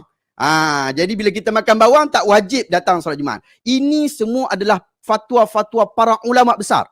Adakah kita nak pergi taklid benda macam ni? Kita kena pergi rujuk, kita kena pergi tengok. Allah Ta'ala sebut, wa idza qila lahum ittabi'u ma anzalallah qalu bal nattabi'u ma alfaina alaihi aba'amna awalau kana aba'uhum la ya'qiluna syai'a wa la yahtadun. Dan apabila dikatakan kepada mereka, turutlah apa yang telah diturunkan oleh Allah, mereka menjawab tidak, bahkan kami hanya menurut apa yang kami dapati daripada datuk nenek kami melakukannya. Patutkah mereka menurutnya sekalipun datuk nenek itu tidak faham sesuatu apapun? Dan ini bukan disebut saja-saja. Bukan saya kata, oh ini saja Syahbudin ambil nukil ni untuk nak pergi kata para ulama. Ni kita mengaji dekat Al-Azhar dalam usul fiqh. Ustaz boleh buka kitab-kitab usul fiqh. Cerita berkaitan tentang apa dia, taklid dan juga masalah berkaitan tentang taklid. Disebutkan dalil ni. Keperluan juga untuk kita. Yelah kita orang awam. Memang kita awam. Tapi kita tak bodoh sangat, Ustaz. Kita tak bodoh sangat. Kalau benda tu ada dalil, Ustaz bagi tahu kita, sami'na wa ata'na. Ustaz bagi dalil dekat saya untuk mandi taubat. Saya esok saya mandi taubat. Hari ni juga pun saya mandi taubat. Sebab ia perkara sunat, ia digalakkan berdasarkan dalil. Takkan kita tinggalkan. Nabi SAW suruh, takkan kita abaikan. Kemudian, okey, yang ni Ustaz tak tanya biar PR, saya relax okey. Wallahu ta'ala alam. Ada lagi soalan saya tertinggal? Okey, Ustaz sebut kita serah kepada Asy-Syarqawi. Tadi Ustaz kata kan, Syarqawi, Al-Alamah Syarqawi, dia sebutkan kenyataan ini tetapi tidak dijelaskan. Dia tidak dijelaskan dalil berkaitan tentang hal ini kepada kita. Jadi cukup kepada Al-Alamah Syarqawi. Sahabat-sahabat, kita sekarang berbincang tentang isu akademik. Maksud isu akademik apa dia? Isu orang nak buat amalan. Kita bukan nak main isu saja-saja, Ustaz. Orang mandi taubat ni, beribadat ni. Ibadat bukan boleh main reka-reka macam tu saja. Mazhab Asy-Syafi'i tak terima istihsan, istishab. Macam Ustaz sebut tak, Ustaz tu? Salah tu, Ustaz tu. Ustaz kena pergi cek balik tu apa yang disebutkan ataupun apa yang diterima dan tak diterima oleh mazhab Syafi'i. Saya cadang Ustaz ambil Al-Wajiz fi Ushul Fiqh. Ustaz pergi tengok dulu yang mana mazhab Syafi'i terima, yang mana mazhab Syafi'i tak terima. Pasal apa dia tak terima? Apa dia contoh qaulus sahabah? Pasal apa dia tak terima qaulus sahabah sebagai hujah? Disebabkan dia tak kuat untuk nak dijadikan sebagai dalil. Ada sahabat ni sebut yang tu, sahabat ni yang sebut yang lain, Ibn Abbas sebut yang lain, apa dia Aisyah sebut yang lain. Mana satu yang disebut sebagai pendapat utama? Tak boleh nak jadikan dia sebagai hujah. Itu menurut mazhab Asy-Syafi'i. Tak boleh nak jadikan hujah utama. Cuma mungkin kita kata boleh menjadi rangsangan. Itu tak ada masalah. Tapi nak jadikan dia sebagai hujah utama tak boleh. Nak kata okey, disebabkan Ibn Abbas ambil pendapat berkenaan dan ada pendapat-pendapat, so dalam khilaf ni kita boleh mendahulukan pendapat Ibn Abbas. Boleh jadi begitu. Tetapi tak boleh kita kata mazhab Syafi'i demikian itu dia tak terima. Wallahu taala a'lamu bissawab. Semoga dapat manfaat. Ada lagi, orang alim tak syarat sebut illah hukum. Memang dia tak syarat sebut illah hukum, Ustaz. Tapi ustaz tu, dia bila kita kata ustaz datang untuk berbahas kat sini, ustaz kena buat semak akal lah, kena buat cek dululah. Kan? Buat semak baca dulu apa illah dia pakai. Kalau dia kata okey qiyas belah mana? Saya nampak ada sebahagian kata qiyas, tapi qiyas tu belah mana? Jadi kita nak tahu daripada ustaz. Tapi kalau ustaz pun tak study, macam mana kita nak dengar daripada ustaz? Macam mana kita nak ambil manfaat ilmu daripada ustaz? Kalau ustaz kata bab dia illah hukum ni kita bagi saja Asy-Syarqawi rahimahullah, kita kena pergi dekat kubur dia ustaz. Kita kena bangkitkan dia. Wahai Syarqawi rahimahullah, bangkit kau daripada kubur ini. Tapi tidak boleh dilakukan itu kerana ia termasuk dalam perbuatan yang Allah Taala nak Allah Taala punya urusan. Kita ni disuruh untuk mencari kehidupan kita. Mandi taubat ini perlu dapat dalil yang khusus, dapat dalil baru kita bincang. Wallahu taala a'lamu bis-shawab. Alhamdulillah, terima kasih Ustaz menepati masa. Kita beralih kepada sesi yang terakhir di mana pembentangan akhir dimulakan dengan pembentangan akhir daripada Ustaz Muhammad Azmi selama 15 minit. Kita mulakan sekarang. Silakan Ustaz. Mikrofon.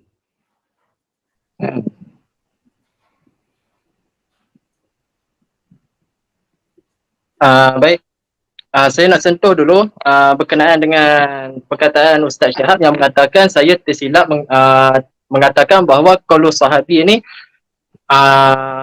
diterima dalam mazhab Syafi'i.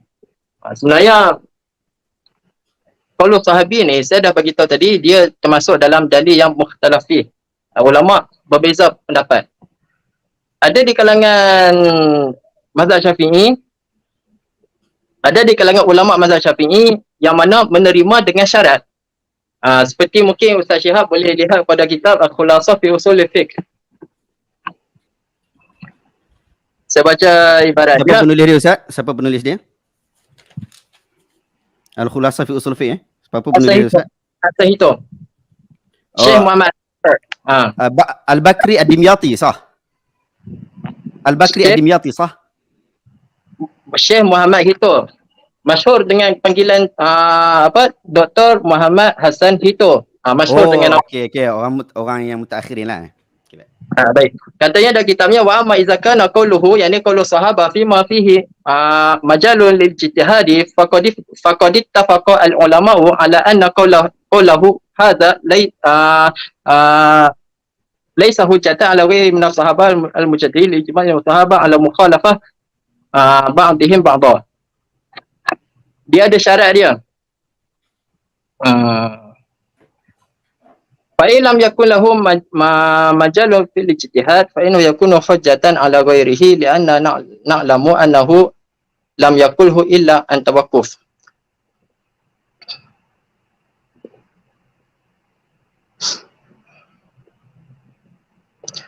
Dia berlega sama ada kalau sahabah itu, sama ada perkataan sahabah itu masih ada majal di dalam ijtihad ataupun tidak ada majal pada ijtihad.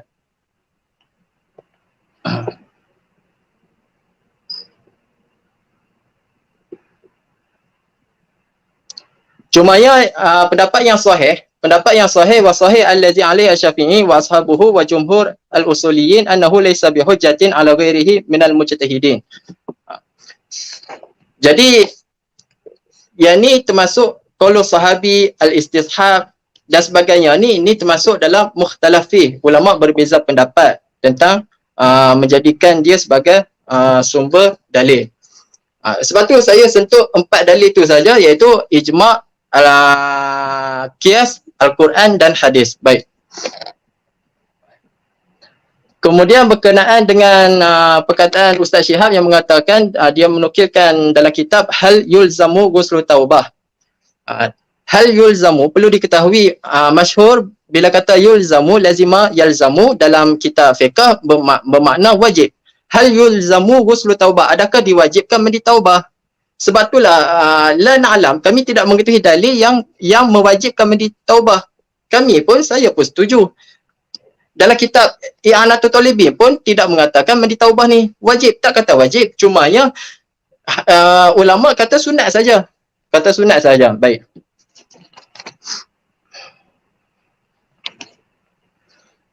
Kemudian al-aslu fil ibadah at-tawaqquf ataupun at-tawqif. Jadi asal pada ibadah adalah tawakuf, berhenti.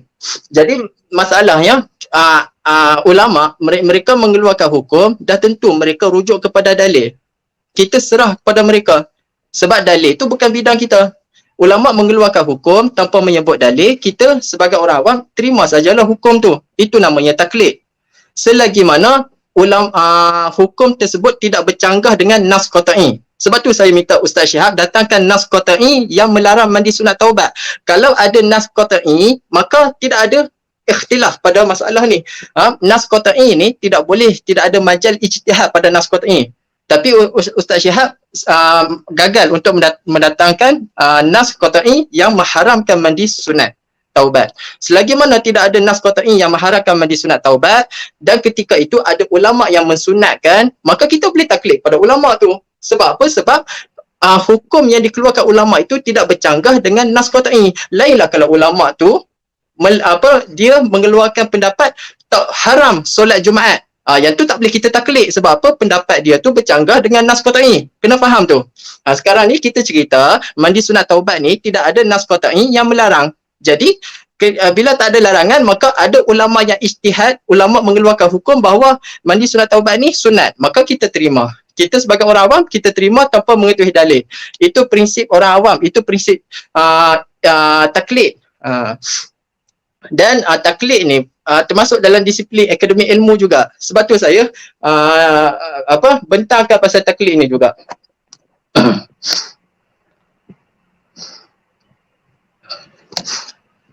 Dan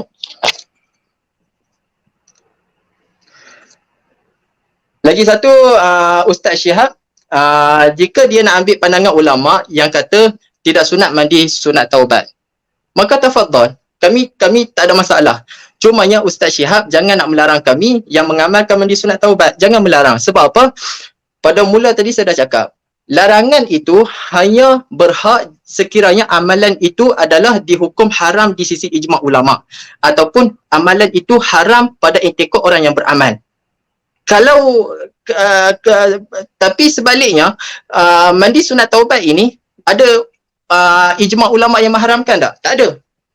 I'tiqad orang yang beramal tu, adakah pada i'tiqad orang yang beramal tu mandi sunat taubat ni haram? Tak ada juga. Sebab i'tiqad kami yang bertaklid kepada Imam Asy-Syarqawi ataupun Asy-Syaikh pengarah Hasyiat I'anatul Talibin, kami bertaklid pada mereka. Mereka ulama yang muktabar, ulama yang masyhur. Jadi kami bertaklid pada mereka, dan taklid ni tidak perlu tahu dalil. Tak perlu tahu dalil. Itu namanya taklid. At-taklid boleh tengok dalam Al-Wadih fi Usul Fiqh. At-taklid qabulu qawlin ay taqbalu qawlahu wa i'tiqadahu limujarradi annahu qawluhu bila hujjatin yazkuruha zalikal qailu. Taklid ni adalah menerima pendapat, iaitu menerima pendapat orang alim dan i'tiqadnya semata-mata bahawa pendapat itu adalah pendapat dia, dengan tanpa ada hujah yang dia memberitahu hujah tersebut.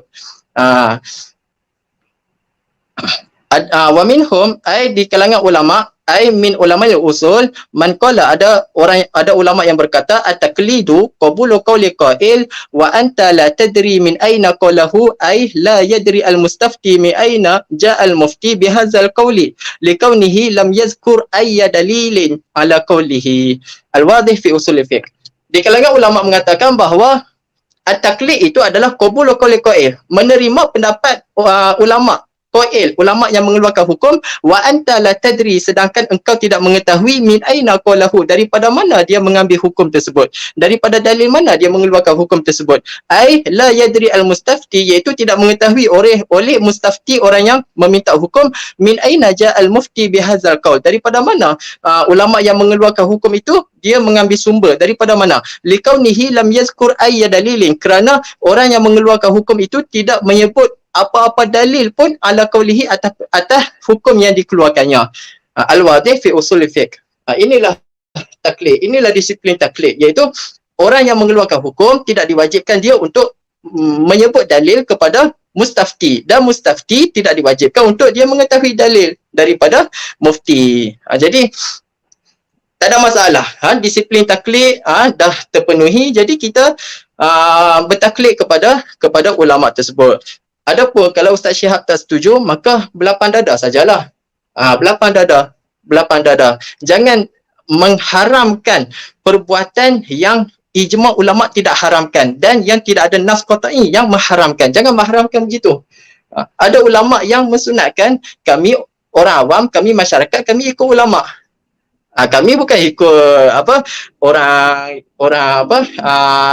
Imam Syarqawi kampung pokok pisang ke, ataupun Abu Bakar Syato Pulau Pinang ke, bukan ikut mereka. Kami ikut Imam Asy-Syarqawi yang mana dahulu yang dia mufti Mesir.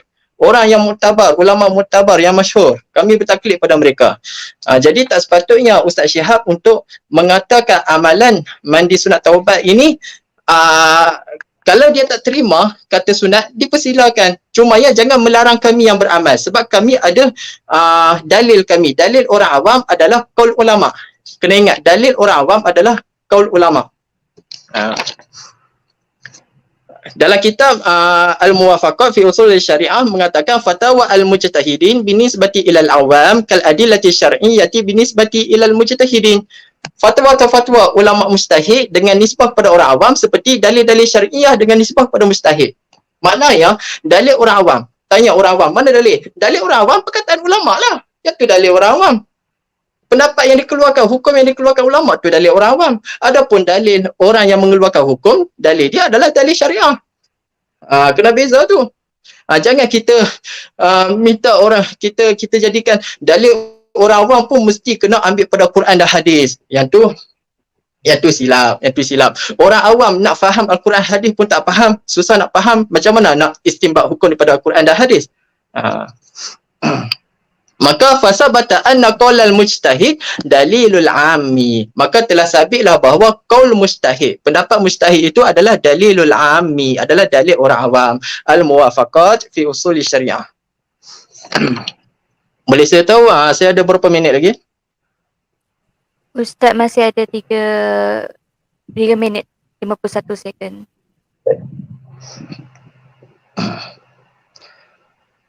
Kemudian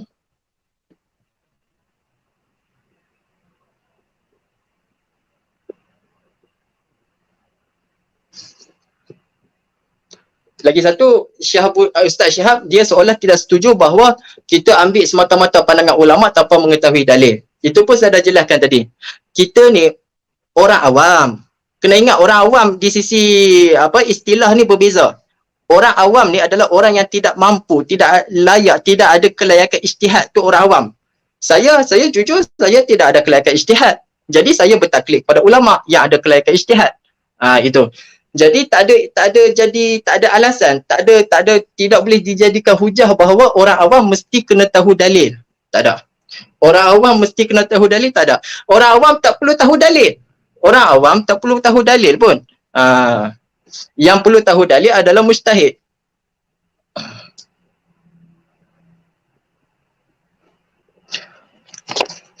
Dan Ustaz Syihab juga gagal mendatangkan perkataan laukana khairan la sabaquna ilaih. Ustaz Syihab gagal mendatangkan perkataan ini. Adakah ini boleh dijadikan hujah untuk mengharamkan suatu amalan? Adakah ulama usuliyin di dalam mazhab Syafi'i meletakkan perkataan laukana khairan la sabaquna ilaih sebagai termasuk dalam adillatul syar'iyyah?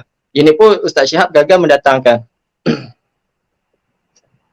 Sebab apa? Sebab ramai orang berhujah. Sebab apa tak boleh? Sebab kalau boleh dah tentu sahabat buat. Mereka berhujah dengan perkataan laukana khairan la sabaquna ilaih. Kalau boleh dah tentu sahabat buat. Sekarang sahabat tak buat, maka amalan tu haram. Ramai orang berhujah macam ni. Jadi benda tu hujah macam ni tu hujah yang cacat. Sebab apa? Sebab laukana khairan la sabaquna ilaih ini bukan adillatul syar'iyyah untuk mengharamkan suatu amalan.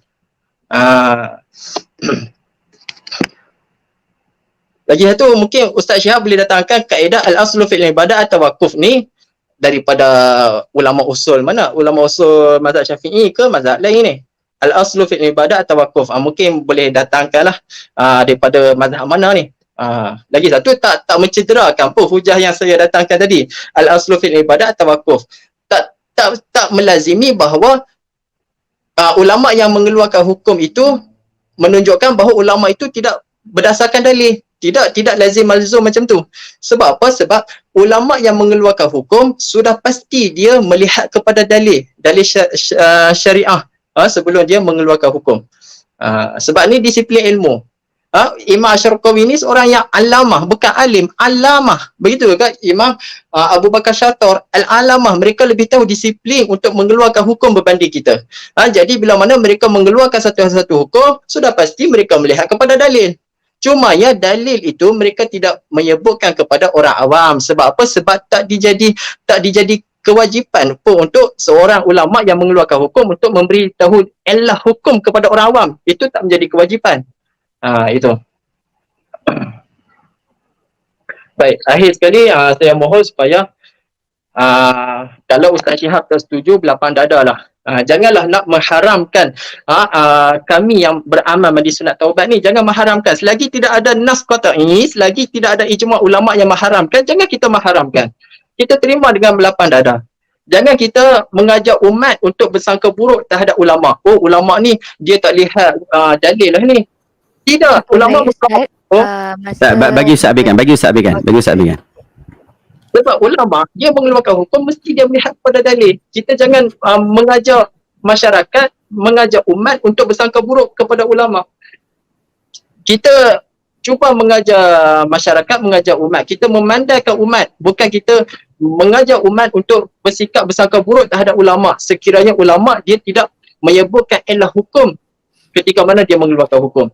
Sebab itu tidak menjadi satu kewajipan pun untuk mereka menyebut elah hukum. Jadi bila mana tak jadi satu kewajipan, itu tidak boleh dijadikan sebagai lazim malzum yang mengatakan bahawa mereka tidak merujuk kepada dalil. Wallahu a'lam. Okay, terima kasih untuk pembentangan terakhir daripada Ustaz Muhammad Azmi. Kita persilakan untuk sesi penutup Ustaz Syihabuddin Ahmad selama 15 minit. Bismillahirrahmanirrahim. Wa ala alihi wa ashabihi ajma'in. Semama ba'd. Terima kasih Ustaz Muhammad Azmi. Saya tak tahu skrip siapa yang Ustaz baca tu. Sebab saya dah tengok asyik gagal je aku ni. Saya tak tahu skrip mana yang Ustaz baca ataupun Ustaz jenis tutup telinga waktu saya sebut. Sebab kita dah sebut satu-satu, Ustaz. Saya sebut sekali lagi. Lau kana khairan lasabaquna ilaih. Saya cabak Ustaz. Saya kata mana yang kat video saya kata itu adalah kaedah fiqhiyah. Memang Ustaz tak akan jumpa lah sebab itu memang bukan kaedah fiqhiyah. Dan kaedah fiqh pun Ustaz tak tahu. Berkaitan tentang apa dia al-aslu fil ibadat at-tauqif tu pun Ustaz tak tahu macam mana Ustaz nak pergi tambah benda baru. Lau kana khairan lasabaquna ilaih. Ayo, itu mesti piar kartihu. Yang kedua, saya sebut tu saya pun tak tahu maksud dia apa. Saya pun taklid juga dalam bab tu. Saya pun orang awam dalam bahasa Indi. Sebab Ustaz kata tak perlu bagi dalil sebab kita ni taklid saja. Sahabat-sahabat, Ustaz, kita ni taklid memang kita taklid. Tapi kalau kita sekadar nak bagi tahu benda ni adalah kitab ulama, saya beramal dengannya, cukup sudah. Saya rasa itu sunat sebab ulama sebut. Ustaz tak payah cabar saya untuk dialog, Ustaz. Sebab yang tu orang lain pun boleh sebut benda yang sama. Ramai pun boleh sebut benda yang sama. Yang kita duk bincang ni dialog akademik. Kita perlu berikan pendetailan, penjelasan apa yang kita mahu jelaskan. Kalau kita ambil pandangan kata ia disyariatkan, kita keluarlah pandangan para ulama yang kata ia disyariatkan. Kemudian kita jelaskan pasal apa ulama itu kata benda ini disyariatkan. Dan apakah dalil yang digunakan oleh para ulama berkenaan untuk kata benda ini disyariatkan. Kalau Ustaz berjaya buktikan itu, maka kami pun sama-sama nak mandi taubat. Tapi masalahnya saya pakai ayat Ustaz lah, saya minta maaf. Ustaz gagal di dalam bab berkenaan. Tak dapat datangkan bukti. Lepas tu Ustaz sekali duduk kata, okey, jom tunjukkan bukti benda ni tak boleh. Mana main kaedah ni Ustaz? Ini saya rasa Ustaz kena pergi belajar kaedah ni balik lah Ustaz. Saya ni nasihat sungguh daripada hati saya. Macam mana saya nasihat kepada Azhar Radishah, macam tu juga saya nasihat kepada Ustaz Muhammad Azmi. Banyakkan pembelajaran, banyak semakkan, banyak tengok apa yang disebutkan oleh para ulama kita.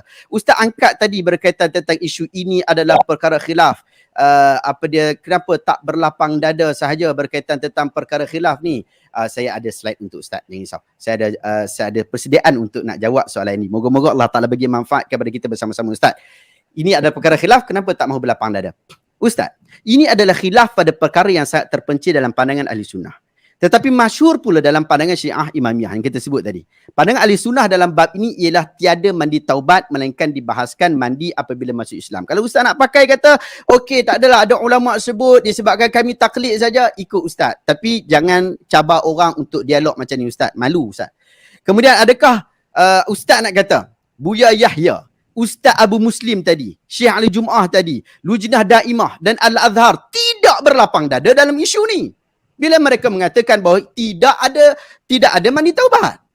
Isunya bukan isu lapang dada Ustaz. Tolong buka sikit. Tetapi isu perbahasan akademik yang melibatkan amal perbuatan Muslim seharian. Orang nak mandi taubat ni, orang tanya ni disyariatkan ataupun tidak, agama suruh ataupun tidak, bukan boleh main mandi-mandi saja.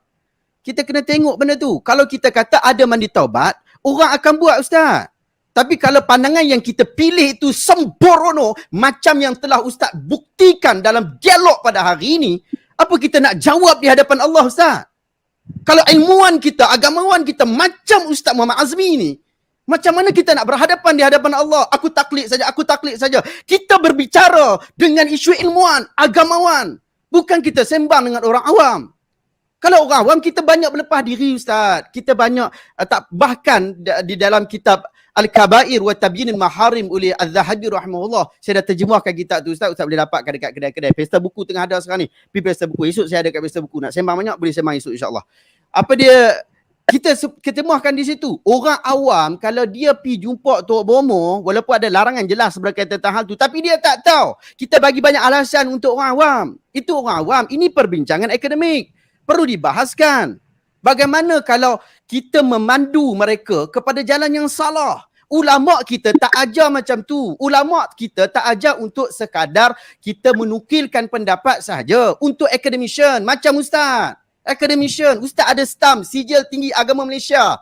Gunakan yang tu. Yang itulah kaedah yang digunakan oleh Al-Azhar untuk bagi cernih kepala otak kita ni. Academician. Pastikan yang tu kita settle. Jangan kita duk main sentimen saja. Kemudian apa dia tadi? Satu lagi apa tadi? Okey, baik. Yang tu. Kemudian saya nak bagi penutup. Saya nak bagi penutup. Moga-moga ada manfaat insya-Allah. Okey. Sahabat-sahabat. Mengapa isu ini penting? Saya nak screen Windows share. Okey. Sahabat-sahabat. Sahabat-sahabat Ustaz Muhammad Azmi dan juga sahabat-sahabat yang lain. Kita kena tahu pasal apa isu yang kita bincang hari ini, isu mandi taubat. Kenapa dia penting? Di dalam kitab Nihayatus Sul yang kami belajar dekat Al-Azhar. Saya ni tak pandai sangat Ustaz. Tapi saya mengaji dekat Al-Azhar. Kami dilatih untuk mengkaji, untuk membuat semakan. Kami dilatih untuk mempelajari dan sentiasa belajar. Saya hari ni pun belajar. Ustaz cabar saya pada Khamis lepas. Daripada Khamis lepas saya buat semakan sampai kepada hari ni. Sebab tu saya kata terima kasih banyak kepada Baba Muhammad Akib kerana banyak feed kepada saya dan saya buat semakan, buat penelitian. Yang Ustaz sebut hari ni bukan saya baru dengar Ustaz. Saya dah dengar sebelum-sebelum ni juga. Bila Ustaz berikan teguran, terima kasih banyak Ustaz. Saya nak ucap terima kasih banyak kepada Ustaz Muhammad Azmi. Bila dia berikan teguran dekat Facebook, saya tak kata Ustaz berhenti memberikan teguran dan juga nasihat kepada saya. Saya minta Ustaz Muhammad Azmi terus berikan nasihat kepada saya. Setiap video reaction saya, Ustaz teliti. Ustaz nampak benda pelik, Ustaz kritik saya Ustaz. Tapi saya bagi tahu Ustaz, perlu ada disiplin. Kami mengaji kat sana disiplin. Kita mengaji kitab Turas. Di dalam kitab Nihayatus Sul yang kami belajar dekat Al-Azhar, dia sebut, minta maaf kalau saya punya baris salah sikit, saya minta maaf Ustaz. Wal fiqh wal ilmu bil ahkam syar'iyyah al-amaliyah al-muktasab min adillatil tafsiliyah. Ilmu fiqh ni, ilmu apa yang kita mengaji ni? Ilmu untuk kita tahu tentang hukum hakam agama secara praktikal yang bersandar daripada dalil-dalil yang terperinci. Fiqh berkaitan rapat dengan mukallaf, iaitu kita semua. Saya, Ustaz dan orang yang menonton. Kita bincang bab ni disebabkan ia berkaitan tentang diri kita, tentang amalan kita.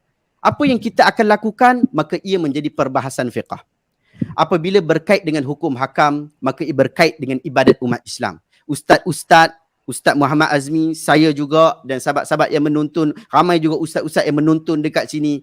Kita mesti ada disiplin macam Ustaz Muhammad Azmi sebut. Kita ada disiplin, tapi jangan disiplin itu hanya berada di bibir mulut saja Ustaz. Ia perlu dipraktikkan. Bukan kita sekadar kata berikan dalil kepada saya, tetapi bila ditanya kepada awak berikan dalil, awak tidak memberikan dalil. Hanya mencari kebenaran atas apa yang dia nak saja. Hanya mencari kemenangan atas apa yang dia nak saja. Hati-hati kita sebab ia berkaitan tentang ibadat umat Islam. Jika makan benda syubhah pun, kita sudah sangat berhati-hati. Benda syubhah ni orang takut sangat. Sampai ada orang tak mau beli ayam pasar raya kerana bimbang syubhah. Pergi dekat Tesco tak mau beli, pergi dekat Giant tak mau beli, bimbang dia sembelih tak elok, padahal dah ada cop halal jakim dah. Bagaimana pula dalam bab ibadah? Adakah kita hanya nak taklid sahaja? Ataupun kita memastikan perkara itu datang daripada dalil? Ya, tak wajib untuk orang awam tahu dalil. Tak wajib. Tak wajib orang awam tahu dalil. Tetapi agamawan seperti ustaz, bila orang awam tanya ustaz, apakah dalil dalam bab ni? Ustaz kena ambil masa pergi cari ustaz. Saya tak salah ustaz ambil pandangan kata mandi taubat itu dibenarkan atau sebagainya. Saya tak ada masalah langsung. Sikit pun tak ada masalah. Tetapi tolong orang awam ustaz. Orang awam tanya mana dalilnya. Tolong kita cari hujah dia. Ya kita tahu sebenarnya ustaz, kita bukan sekadar 4 tadi saja. Kita ada 11 dalil. Al-Adillah Asy-Syar'iyyah ni ada 11 dalil. Tapi ialah ada sebahagian mazhab Syafi'i setuju, ada mazhab Syafi'i tak setuju. Jadi benda tu mungkin ada perbahasan sikit dekat situ. Tetapi ada 11 lapangan yang kita boleh tengok dekat situ. Tengok sungguh-sungguh. Apabila Syarqawi sebut, dia bukan suruh kita untuk tengok saja. Dia bukan sekadar suruh kita, okey ni aku bagi pendapat, hampa ikut saja. Bukan. Bahkan para ulama kami ingatkan terhadap taklid ini. Saya nak tunjuk sahabat-sahabat. Dalam kitab usul, saya cadang Ustaz mengaji Azhar Ustaz Apa dia disebut dekat sini Adillah Jumhur. Tak apa nanti dia ada perbahasan, tapi saya nak sebut dalam ni untuk bagi manfaat untuk manfaat. Al-aslu. Ni asal bagi taklid adalah perkara yang dicela dalam agama. Ini al-asal Ustaz. Ini kaedah ni Ustaz. Al-aslu. Asal bagi perkara taklid tu dia bukan boleh macam tu saja. Asal dia tak boleh. Kerana ia termasuk dalam ittiba' li ghair biduna ilm. Kerana ikut orang lain tanpa ada ilmu. Dan ia ini fahuwa mamnu' fi haqqil 'ami wal mujtahid. Dia ini dilarang pada orang yang ami macam ustaz dan juga saya. Ami ni maksudnya orang umum ni, apa dia ni, dan juga mujtahid. Orang awam ni kata orang awam ni tak boleh taklid pada asalnya. Summa jaza. Tapi kemudiannya diharuskan untuk orang awam dia taklid dengan ulama sebab ada darurat. Sebab ada darurat dekat situ. Kita tak tahu nak pergi semak dalil. Solat macam mana, nak angkat takbiratul ihram macam mana. Tak tahu. Dia tak sampai ke tahap itu lagi. Tak apalah, fasa by fasa. Dia nak kena solat. Solat dulu ikut aku macam aku. Macam Nabi kata, sallu kama ra'aitumuni usalli. Solat macam mana aku solat. Cukup macam tu saja dulu. Macam tu. Lepas tu baru kita jadikan orang awam ni, dia cerdas. Orang awam zaman sekarang ni dia tak bodoh sangat. Dia tahu tentang apa yang berlaku dalam masyarakat. Dan dia cuba untuk berada di dalam masyarakat yang kita perlu memberikan manfaat isu berkenaan.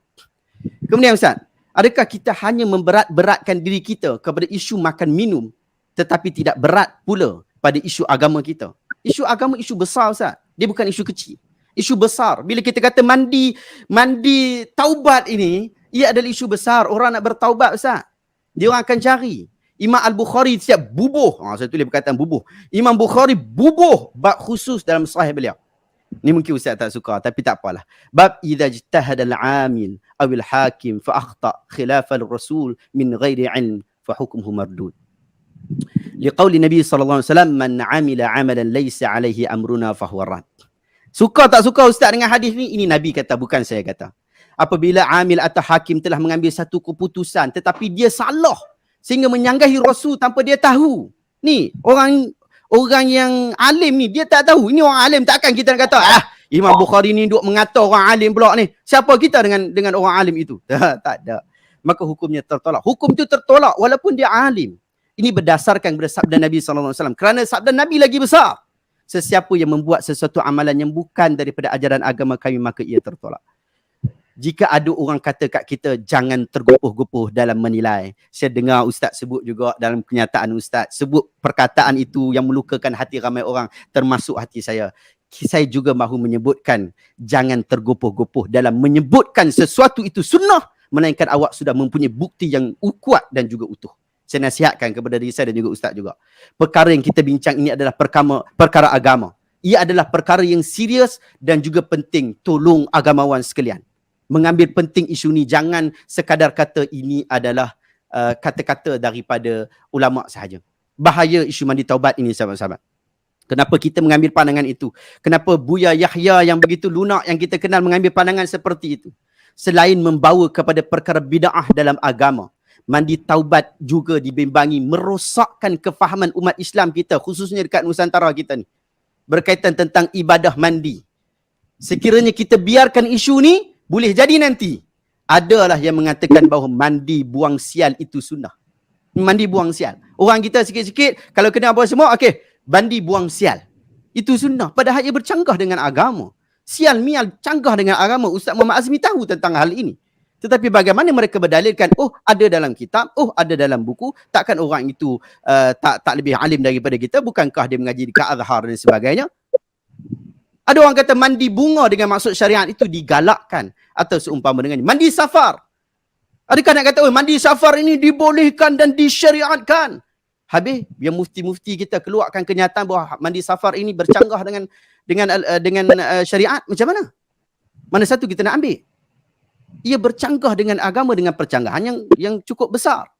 Kerana sifat-sifat mandi yang mereka lakukan itu, orang dah buat ni, mandi buang sial, mandi bunga, mandi safar, macam jenis mandi, 1001 mandi ada. Kalau kita kata nak mereka-reka ni, banyak mandi. Mandi selepas dengar debat pun mungkin boleh. Mungkin ada juga lepas ni. Pasal apa pergi mandi? Orang tanya dia, pasal apa ni Ustaz Muhammad Azmi pergi mandi ni? Aku mandi buang sial. Buang lepas dialog dengan Syabuddin. Orang buat suka hati agama ni. Sebab sifat-sifat itu dah ada sama saja. Jadi kita kena hati-hati sahabat-sahabat. Selain itu, ia bakal melewatkan dan menyusahkan orang daripada bertaubat. Sedangkan agama suruh segera untuk bertaubat, bukan melewat-lewatkan taubat. Allah Ta'ala sebut dalam Al-Quran, وَسَارِعُوا إِلَى مَغْفِرَةٍ مِّن رَبِّكُمْ وَجَنَّةٍ عَرْضُهَا السَّمَاوَاتُ وَالْأَرْضِ. Bersegeralah kamu kepada keampunan dari Tuhan kamu. Quran suruh kita segera Ustaz. Bukan relax dulu, kita mandi taubat dulu.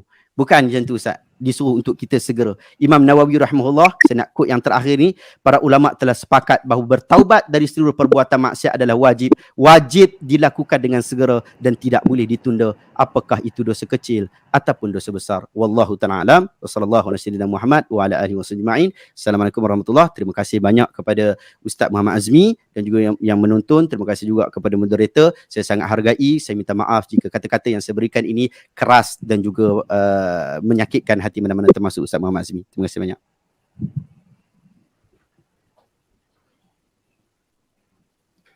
Alhamdulillah, berakhir sudah dialog kita pada malam ini. Moga kita beroleh manfaat daripada apa yang disampaikan oleh kedua-dua panel pada malam ini. Seperti biasa, kita tutup majlis ilmu kita dengan tasbih kafarah. Subhanakallahumma wa bihamdika asyhadu an la ilaha illa anta astaghfiruka wa atubu ilaik. Bismillahirrahmanirrahim. Wal 'asr innal insana lafi khusr illa allazina amanu wa amilus solihati wa tawasaw bil haqq wa tawasaw bis sabr. Saya sudahi dengan wabillahi taufik wal hidayah. Wassalamualaikum warahmatullahi wabarakatuh.